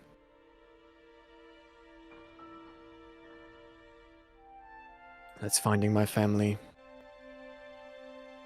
and killing Osteroth.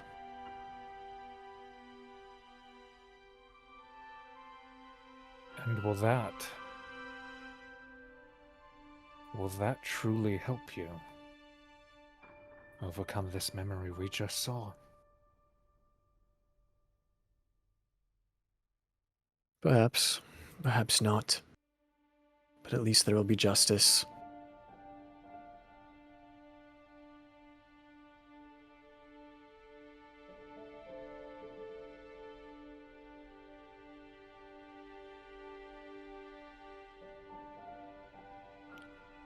There are things that you can do.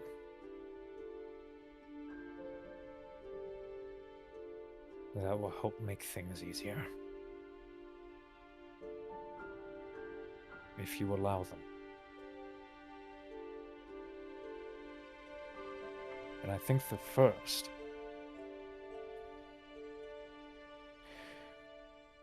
would be to admit that you did not kill her.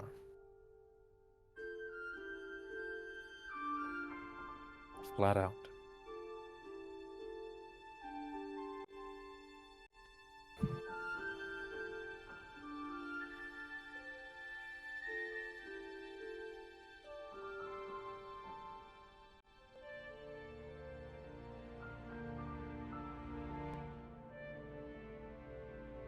If I didn't kill her, can't help but feel responsible for killing Kira.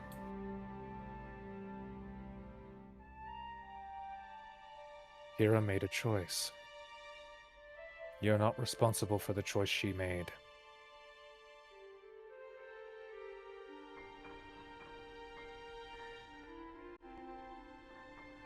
Don't try and own it.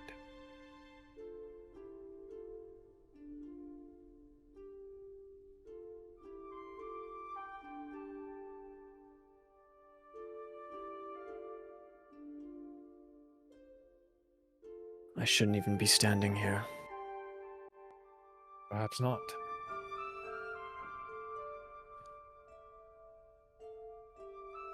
Maybe neither should I, and yet the both of us are. Why do you think that is?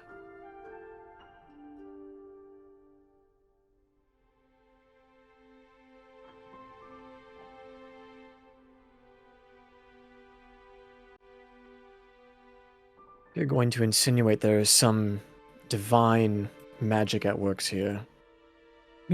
No. Because people had faith in us.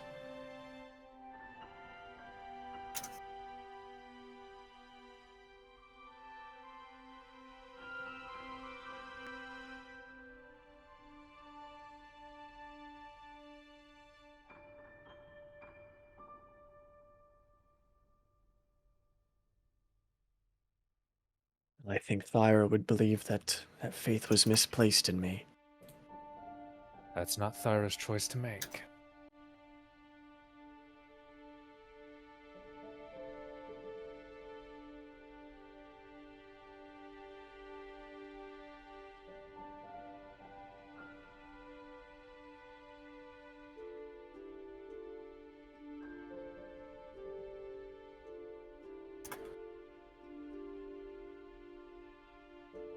How do we intend on sticking together like this? Thyra will look at me, and she sees the one who took her sister from her. I got Hailstorm's family killed.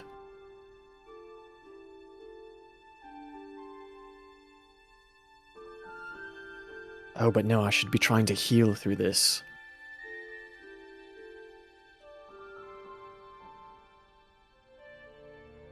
I need to not claim the responsibility of others.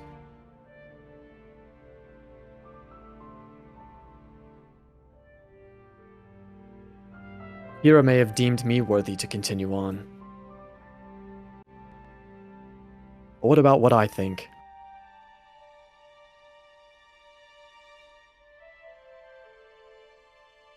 Precisely.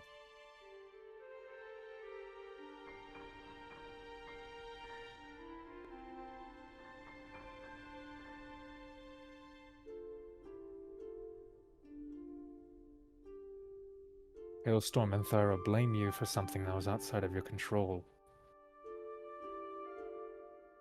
That's what they think. But that's not something that has to define what you think.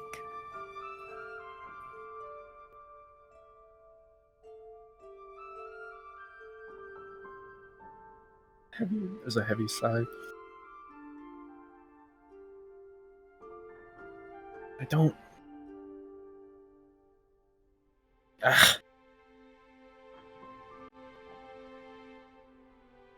Or it just walks back over. Gets within arm's reach of Felix.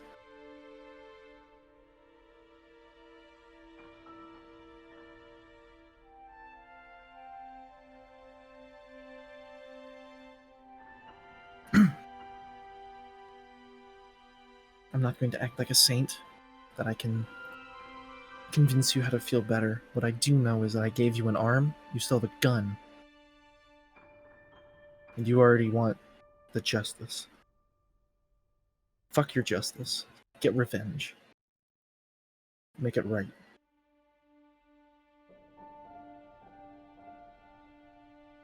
That is the plan. And you'll burn down whatever city gets in your way. Yeah.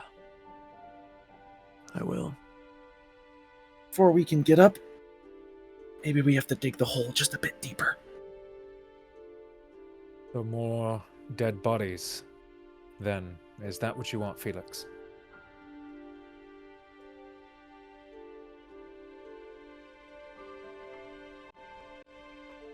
If it means getting my family back, yes.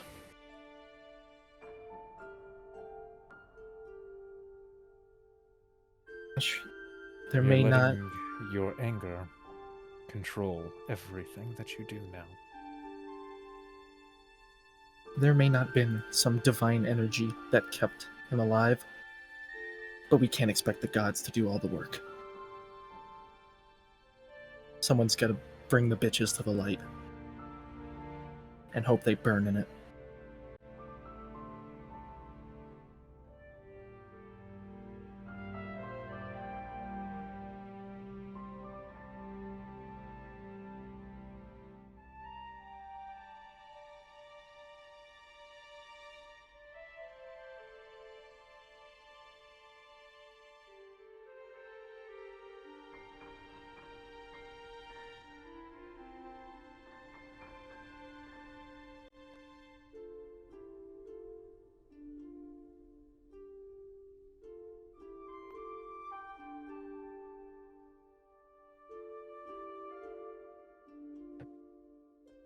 So then,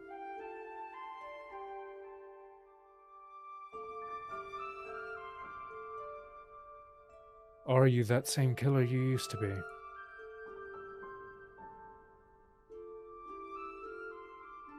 Was I wrong?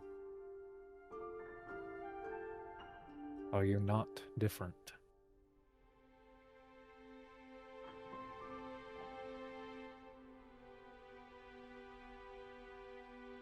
I don't know anymore.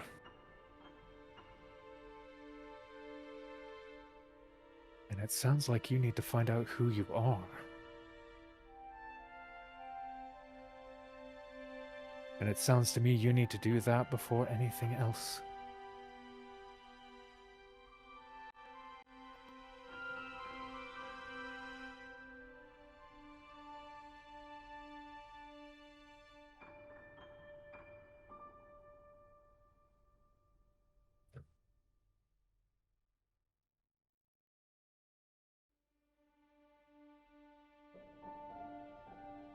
I think I'd rather set fire to tin.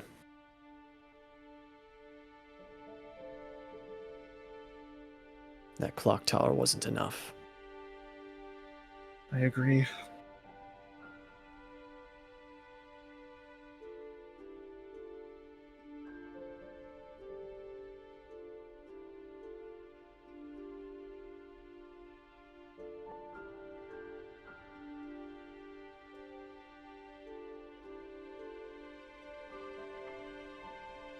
So who's doing that?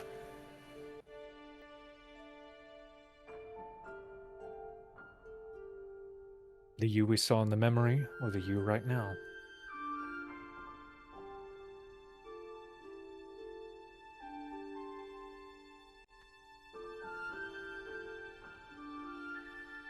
Why not both? Well,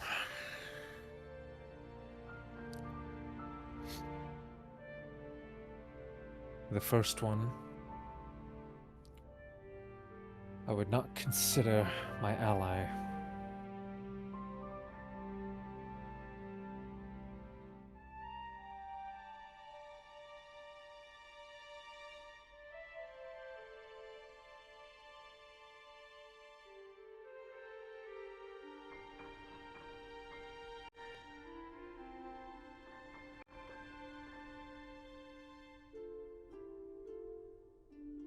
I would not so easily side with a compassionless killer.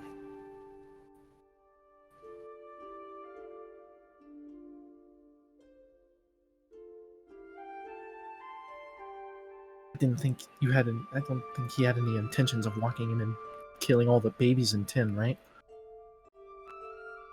When you say burn down a whole city, you have to be willing to accept everything that comes with. I really don't think we were being that serious. It's an expression.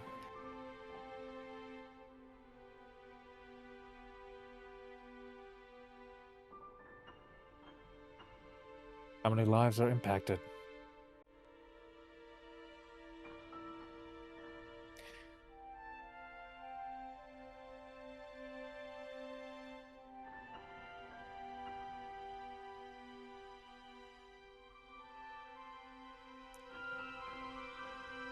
When will you realize, when it's all said and done, how many more naughties you made?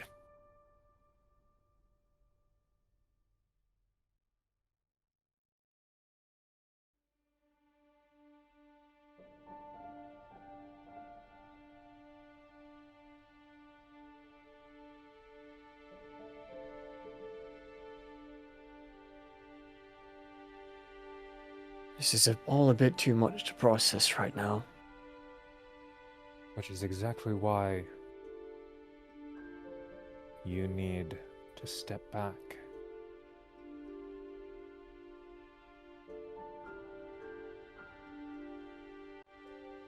You need to reevaluate and not make any rash actions or decisions.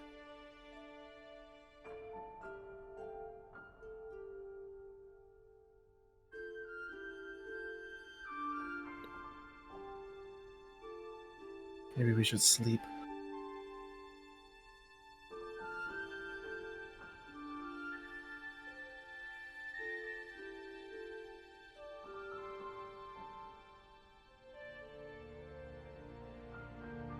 Yeah. Maybe.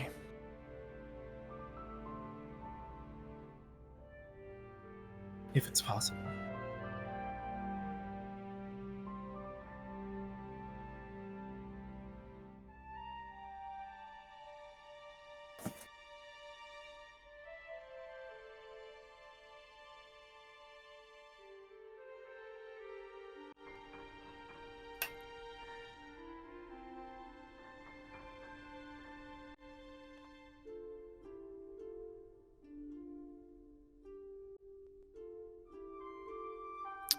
I'm gonna start walking back to the ship.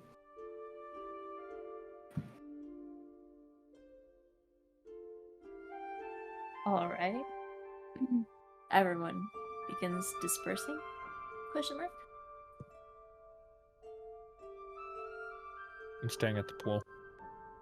Okay. I'm staying at the pool. I'll follow Felix. All Try to right. catch up.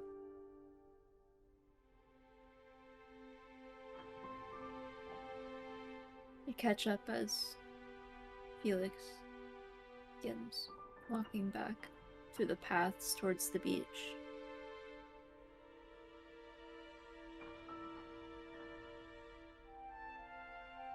Oh, that was a lot. Yeah, you could say that.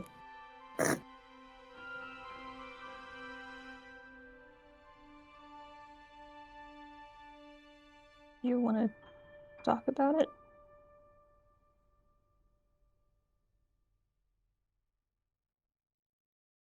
What is there to talk about, Theo?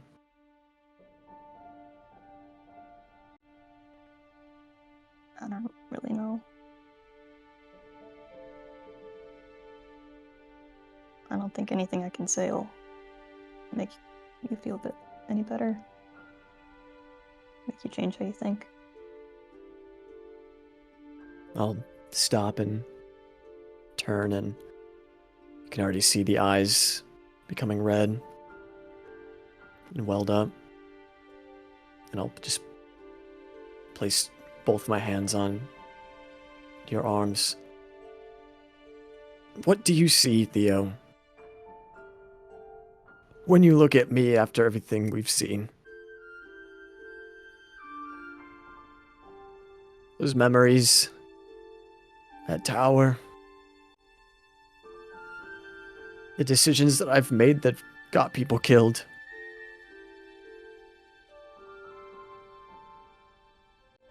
I see a What do friend. you see?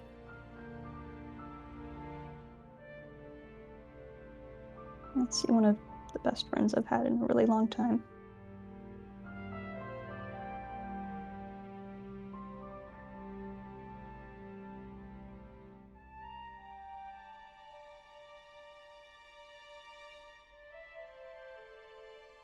Everyone's done things that they wish they didn't do.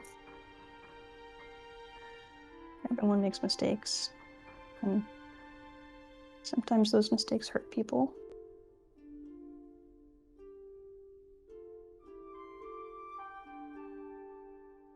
But that doesn't cancel out all the good you've done too.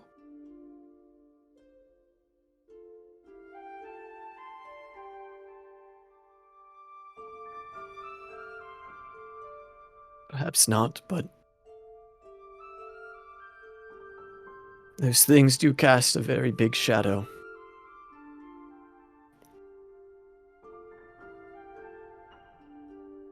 And I'm finding it a little hard to believe, Theo, that everyone has done those things.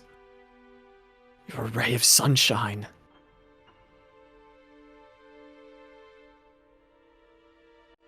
You stumbled down into somewhere, wandering off, following your curiosity.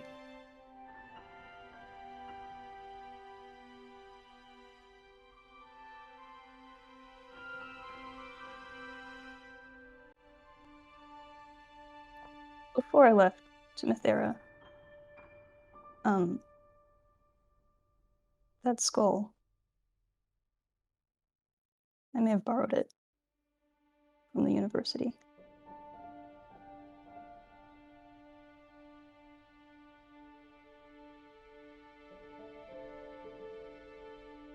that presence never really left.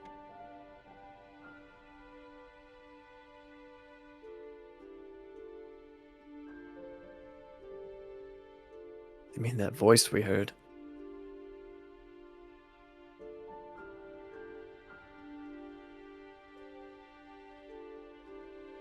His name's Stellic.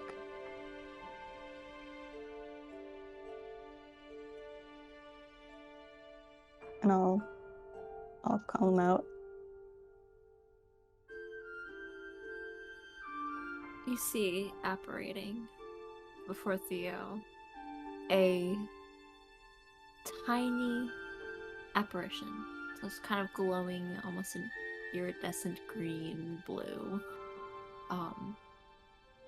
Could fit in this palm of your hand. This hovering skull.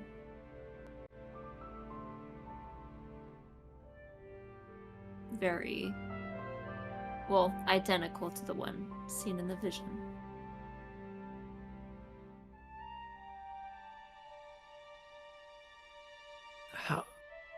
How long have you had this? He's been like this for a while now.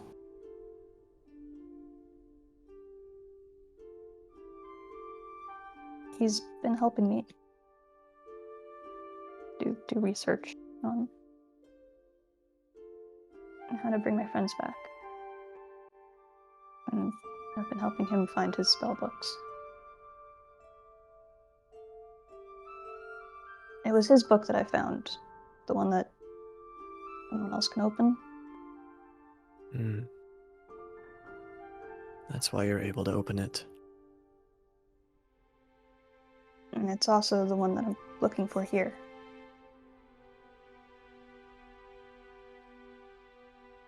The second one.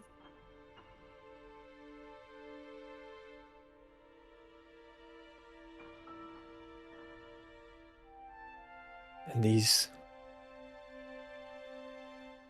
books,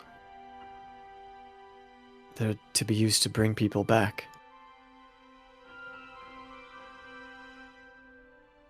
I'm not sure exactly, but I think they'll help.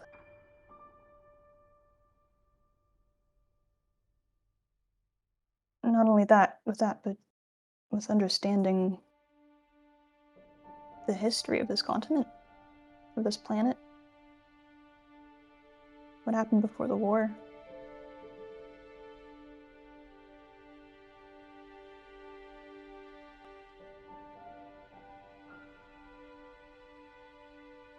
Even if I can't bring anyone back, I can still talk to them. Ask ancient bones what happened. How they lived, how they died. And fill in the gaps of history.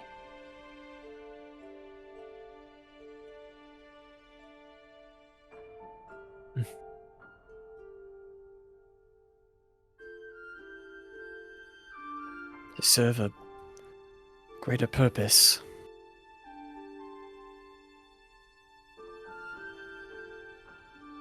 My own curiosity.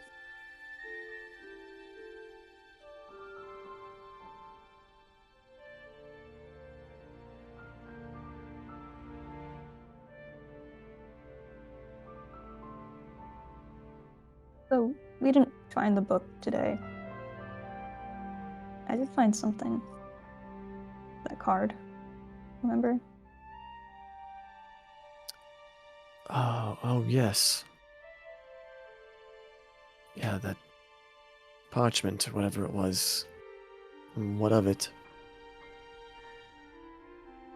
It's a piece of a card from a deck. It's called the Deck of Many Things. And if we can find the rest of it, find more, you pull the card, it'll make you stronger or smarter or faster.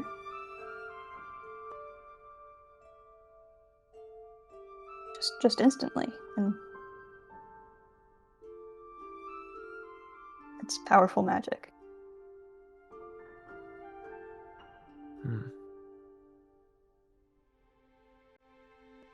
And it's a deck of cards.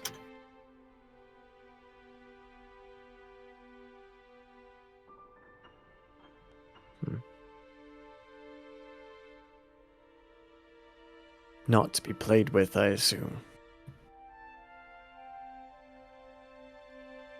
Not unless you want a lot of things happening at once. Some good, some bad. So it's not all good things that can come from the cards. I don't know exactly. I've only heard about it in passing.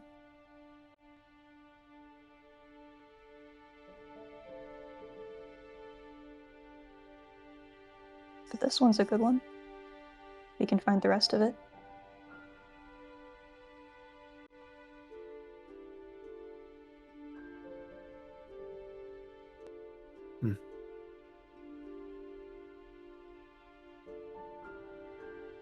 First we have to find your book, though.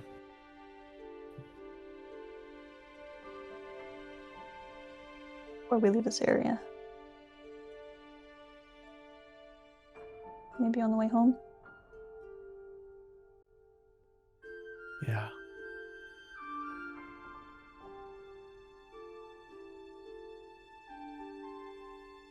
Theo, do you think I deserve to be here? Do you think Kira's sacrifice was worth it?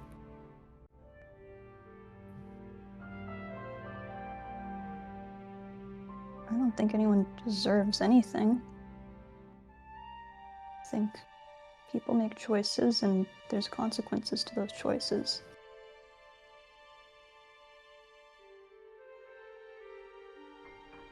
That was Kira, but I'm glad you're here.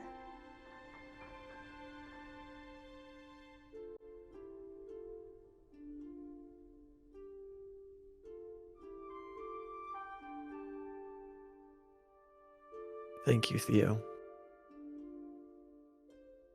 And I'll kind of collapse into her arms in a bit of a hug. I'll hug him back.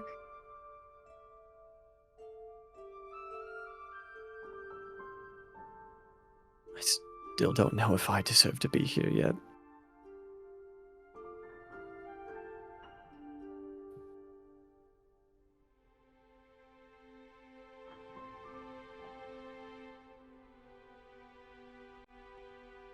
I think maybe you can learn. Figure it out.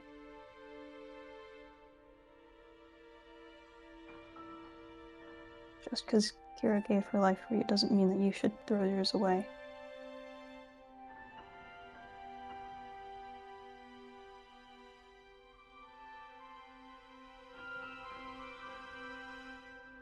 I suppose not.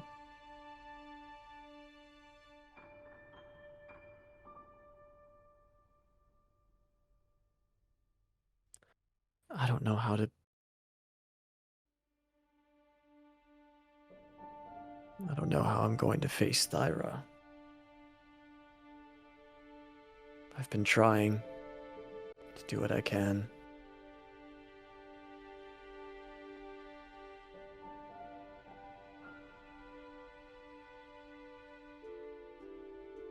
I think that's something she needs to work through as well.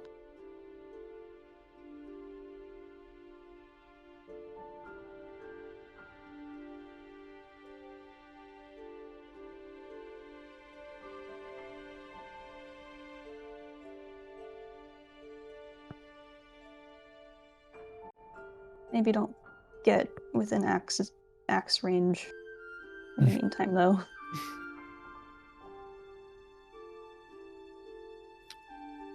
I think you might be right.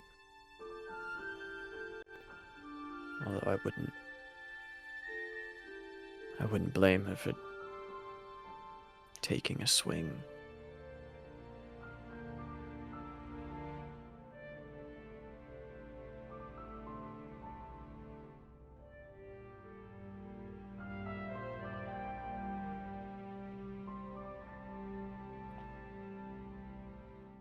Do you intend to come back to the ship with me?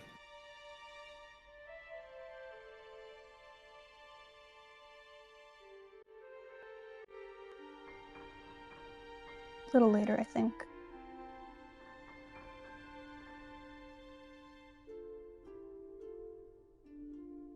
I think All I'm right. gonna stay on the beach for a while.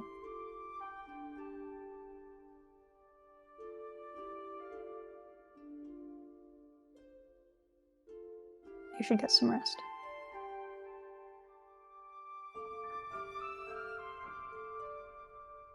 I'll try. I just can't think clearly right now. There's too much.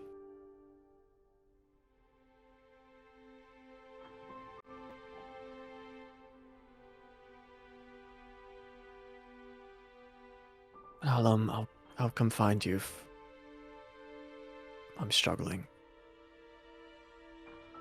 You're welcome to come dig in the sand with me.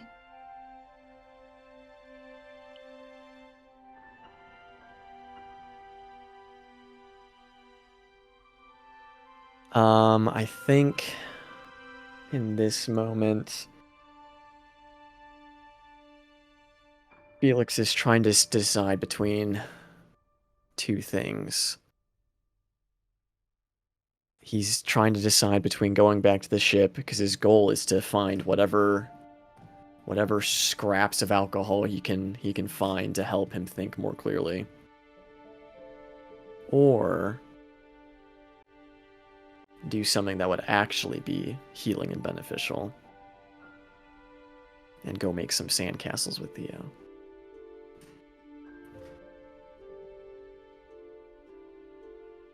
If this place was about healing and actually making an attempt to do so, he said he was going to try.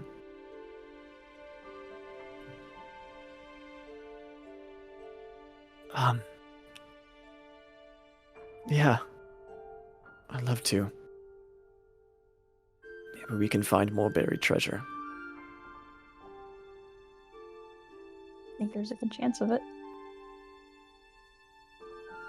Maybe some more of those cards, if we're lucky. If we're lucky.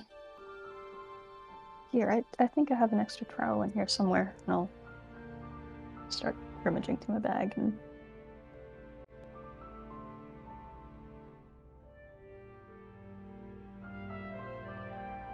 Lucky.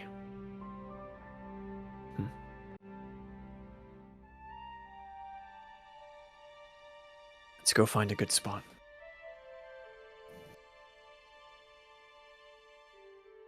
And we do.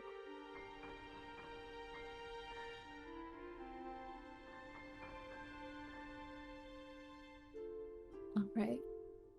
Find a little spot to dig up some sand. Beginning to form them into little structures on the beach. You end up finding one gold piece that was buried in the sand. Nice. Imagine we fight over who gets to keep it. The whole journey is worth it, boys. The whole journey, we found one piece of fucking gold. Emotional damage plus 1 gold. Correct. Plus 1 gold. Congratulations. Let's fucking go.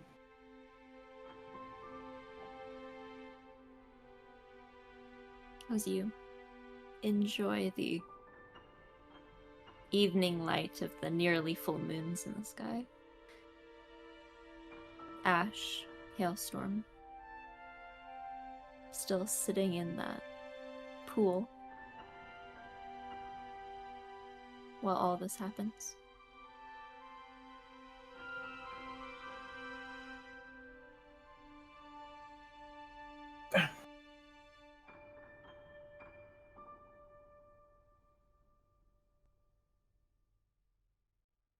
So?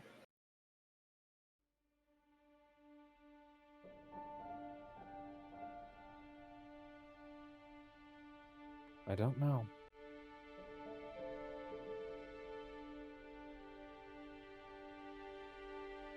Kind of feel bad. I feel like a devil on a shoulder right now.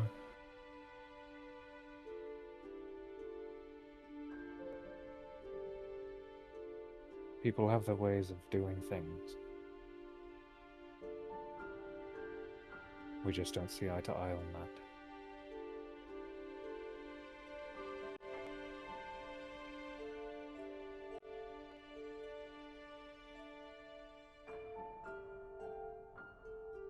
You truly don't think that he deserves revenge? That going for it is a wrong thing? I don't think he doesn't deserve it.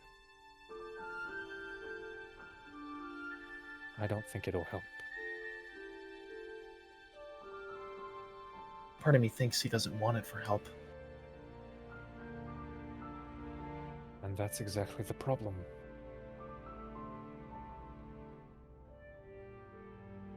He's taking actions, or trying to take actions that won't move him forward.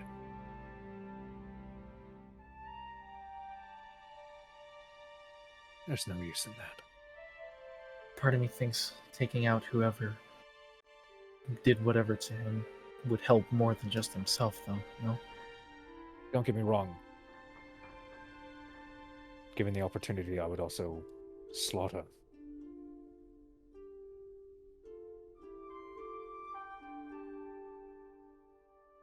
I just don't see why anybody else but him has to be involved. We'll get in the way. It doesn't mean we have to immediately resort to it. All you do at that point is spread your vengeance to other people.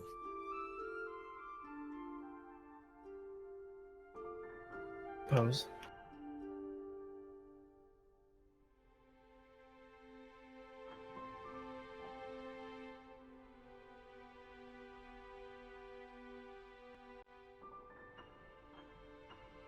Ashe will stand up. Just sort of shake his head.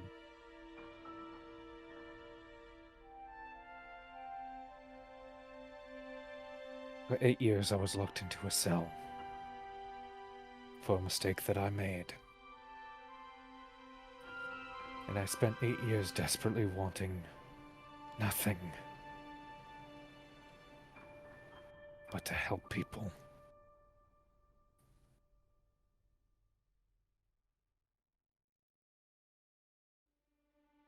And when I try,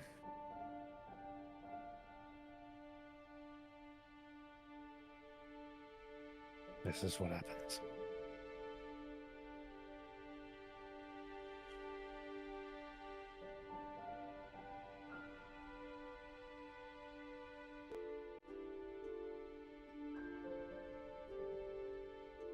Part of me thinks they get mad at you for trying to help.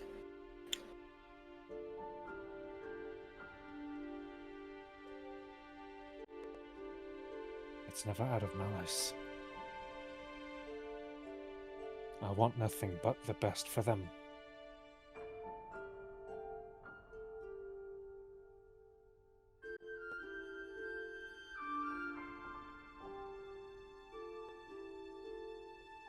And yet I can't help but shake this sense of responsibility. That somehow I will find this path of redemption by helping all of you. By helping everyone else.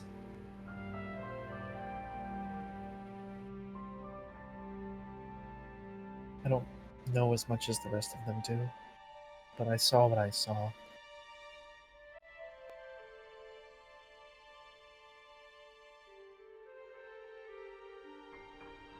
Saving others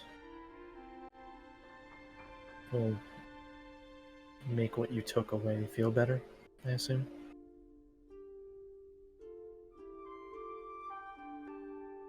I have the ability to one day make it as if it never happened.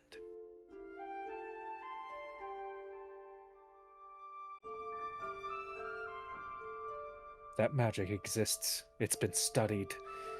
It has been practiced. Not in some time, but it has been, and I know that I can do it.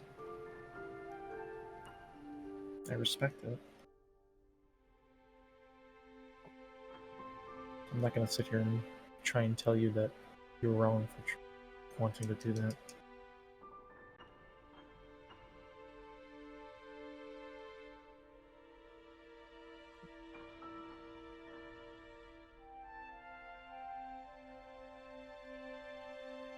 It's a weird place being the new girl. You're sort of being dunked headfirst into all of this, yes. Apologies. Oh, please. What's one more mass murderer?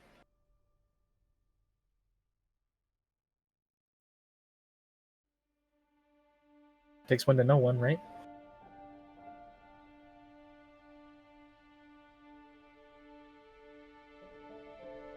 Murder implies it was on purpose. Fine, maybe I guess I'm the only murderer here then.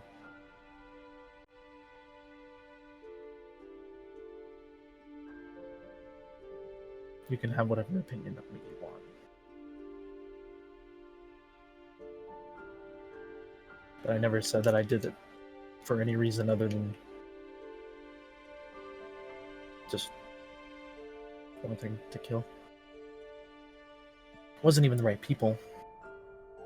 Never found that group of Imperials.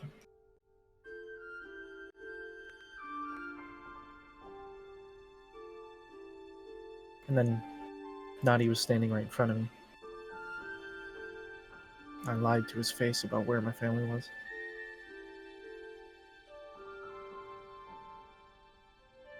Truthfully, I may be insane.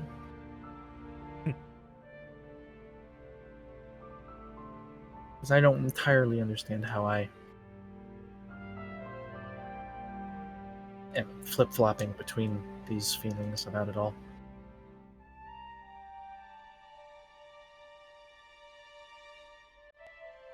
Seeing it tonight especially made me want revenge. Take it all back.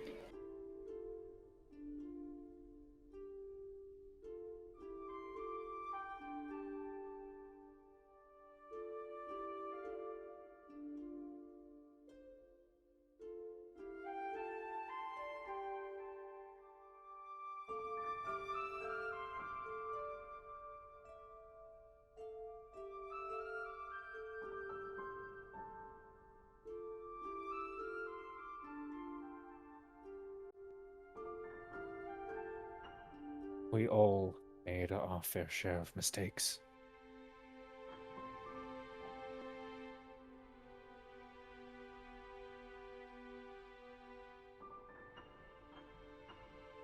They don't define our future. It's just easy to let it. Agree.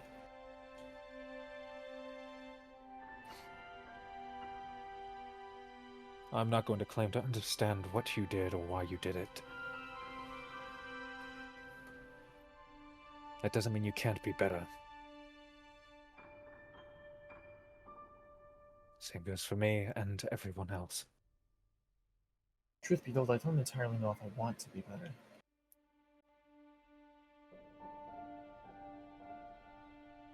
And that's the choice you make. No?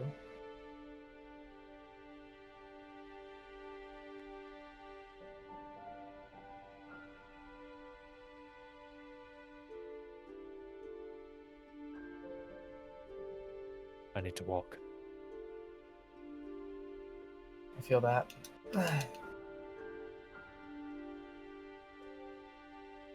He will sort of shut his eyes for a moment and breathe and begin walking to the opposite shore. Try and get as far away from the ship as possible.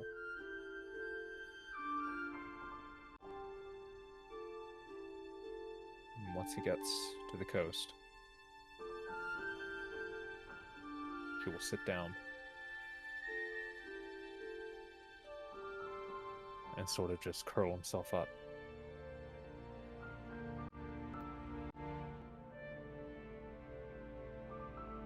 And just silently weep.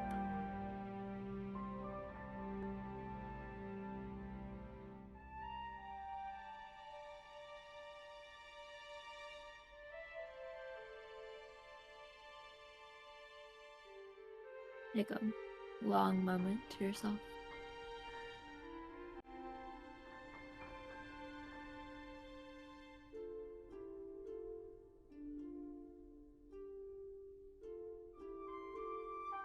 Through blurry eyes, see the twinkling stars in the sky.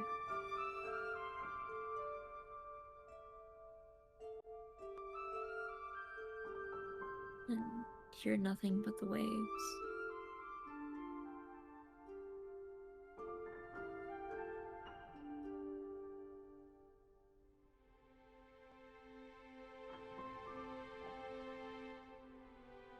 You swear you see a shooting star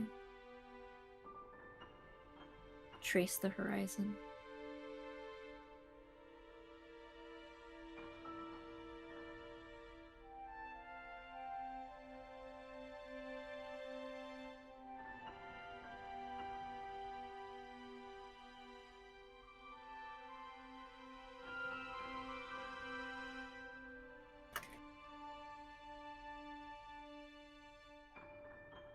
Thyra, what are you doing? I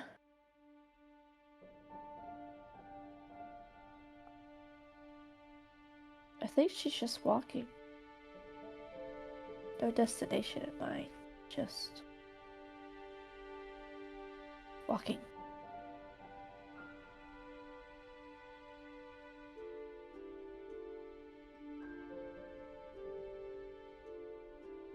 Reflecting on what happened, reflecting on stuff she said.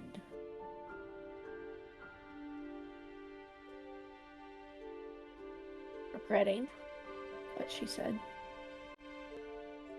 She meant it to hurt. And she knew it did.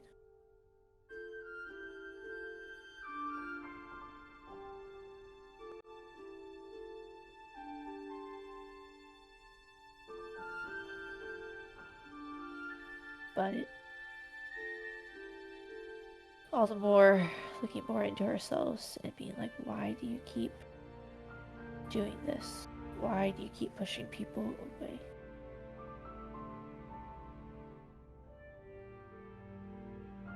And a voice in the back of her mind, because you keep losing people. So why have more people to care about if you're just gonna lose them anyway?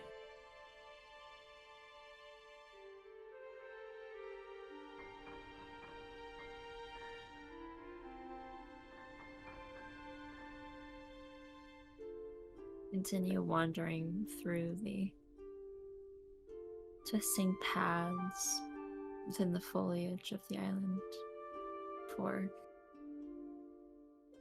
reaching the base of the vast tree that canopies much of the island.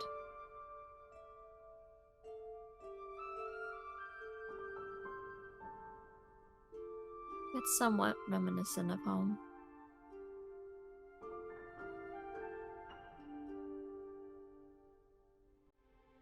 I can only imagine this is at least what the tree could be if it wasn't so cold.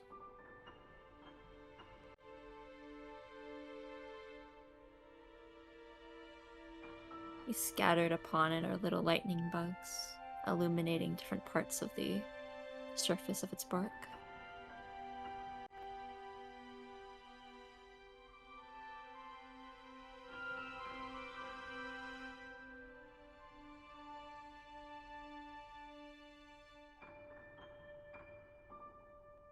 That sense of calm grows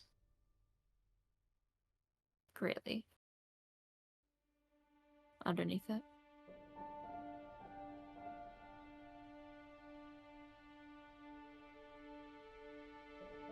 She sits in front of the tree. A flashback of sitting in front of the tree at her home with Valkyra.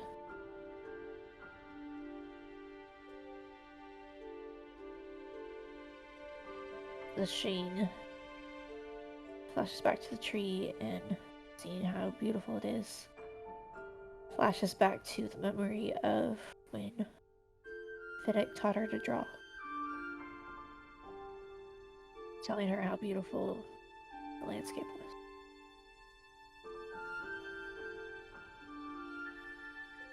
Flashes back to the current moment.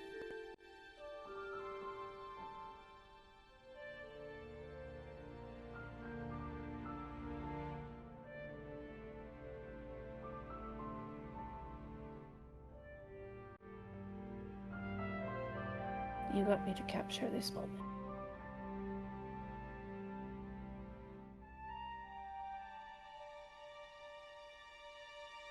To remind myself of where I've been.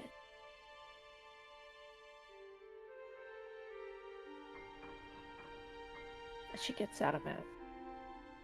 Gets out his map.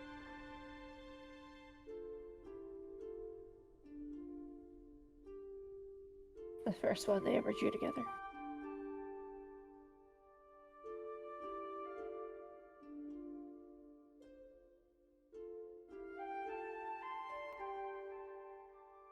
But perhaps I need to focus on where I'm going.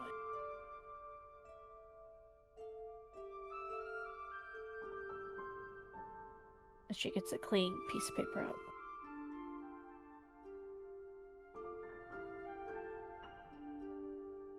And writes at the top. Who?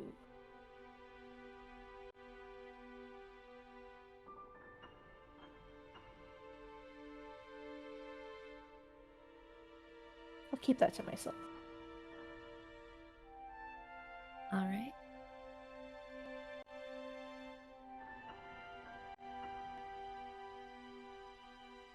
It's Scotty curled up in your lap to begin sketching under the soft light of the fireflies above you.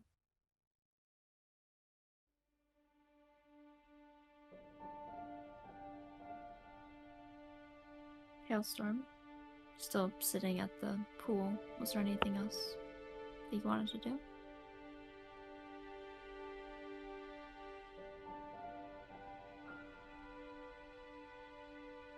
There's like a ring outside the pool, right?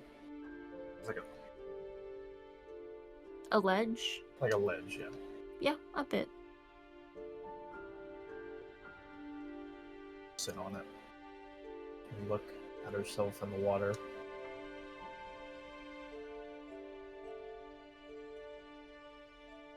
And she'll move the shirt off her shoulder for a moment and look at the bullet wound. This giant ass scar in the reflection.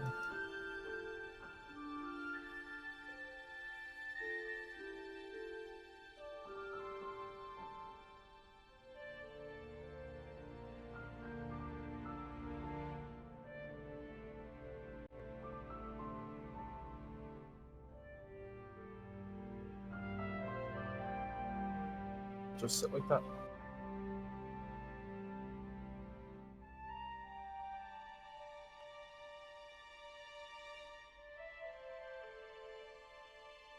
Just gazing into the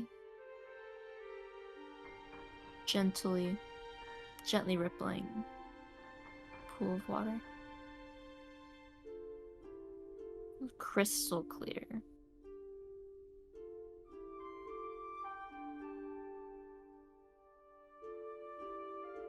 It's still you in the reflection.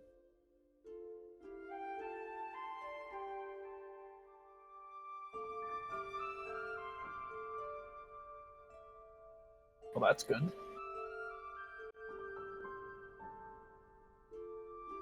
Stars gently twinkling behind you in the sky above.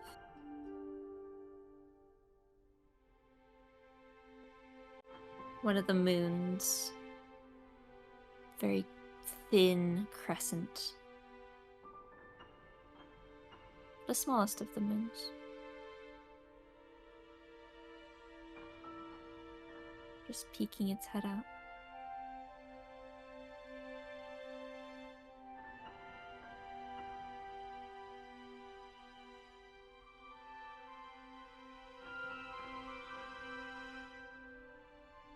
You sit and listen to the soft sounds of the jungle. Feeling a cool breeze pass through.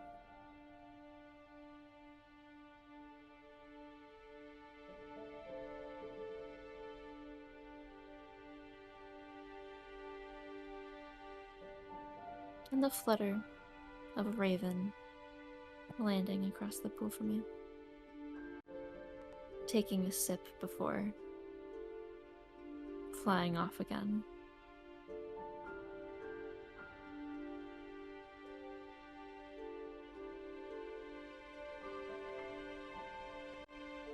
As you all settle into the stillness of the night.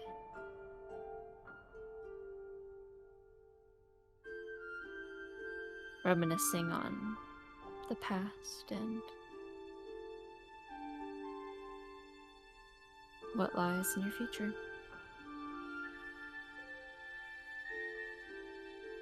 And that's where we can end the session for tonight.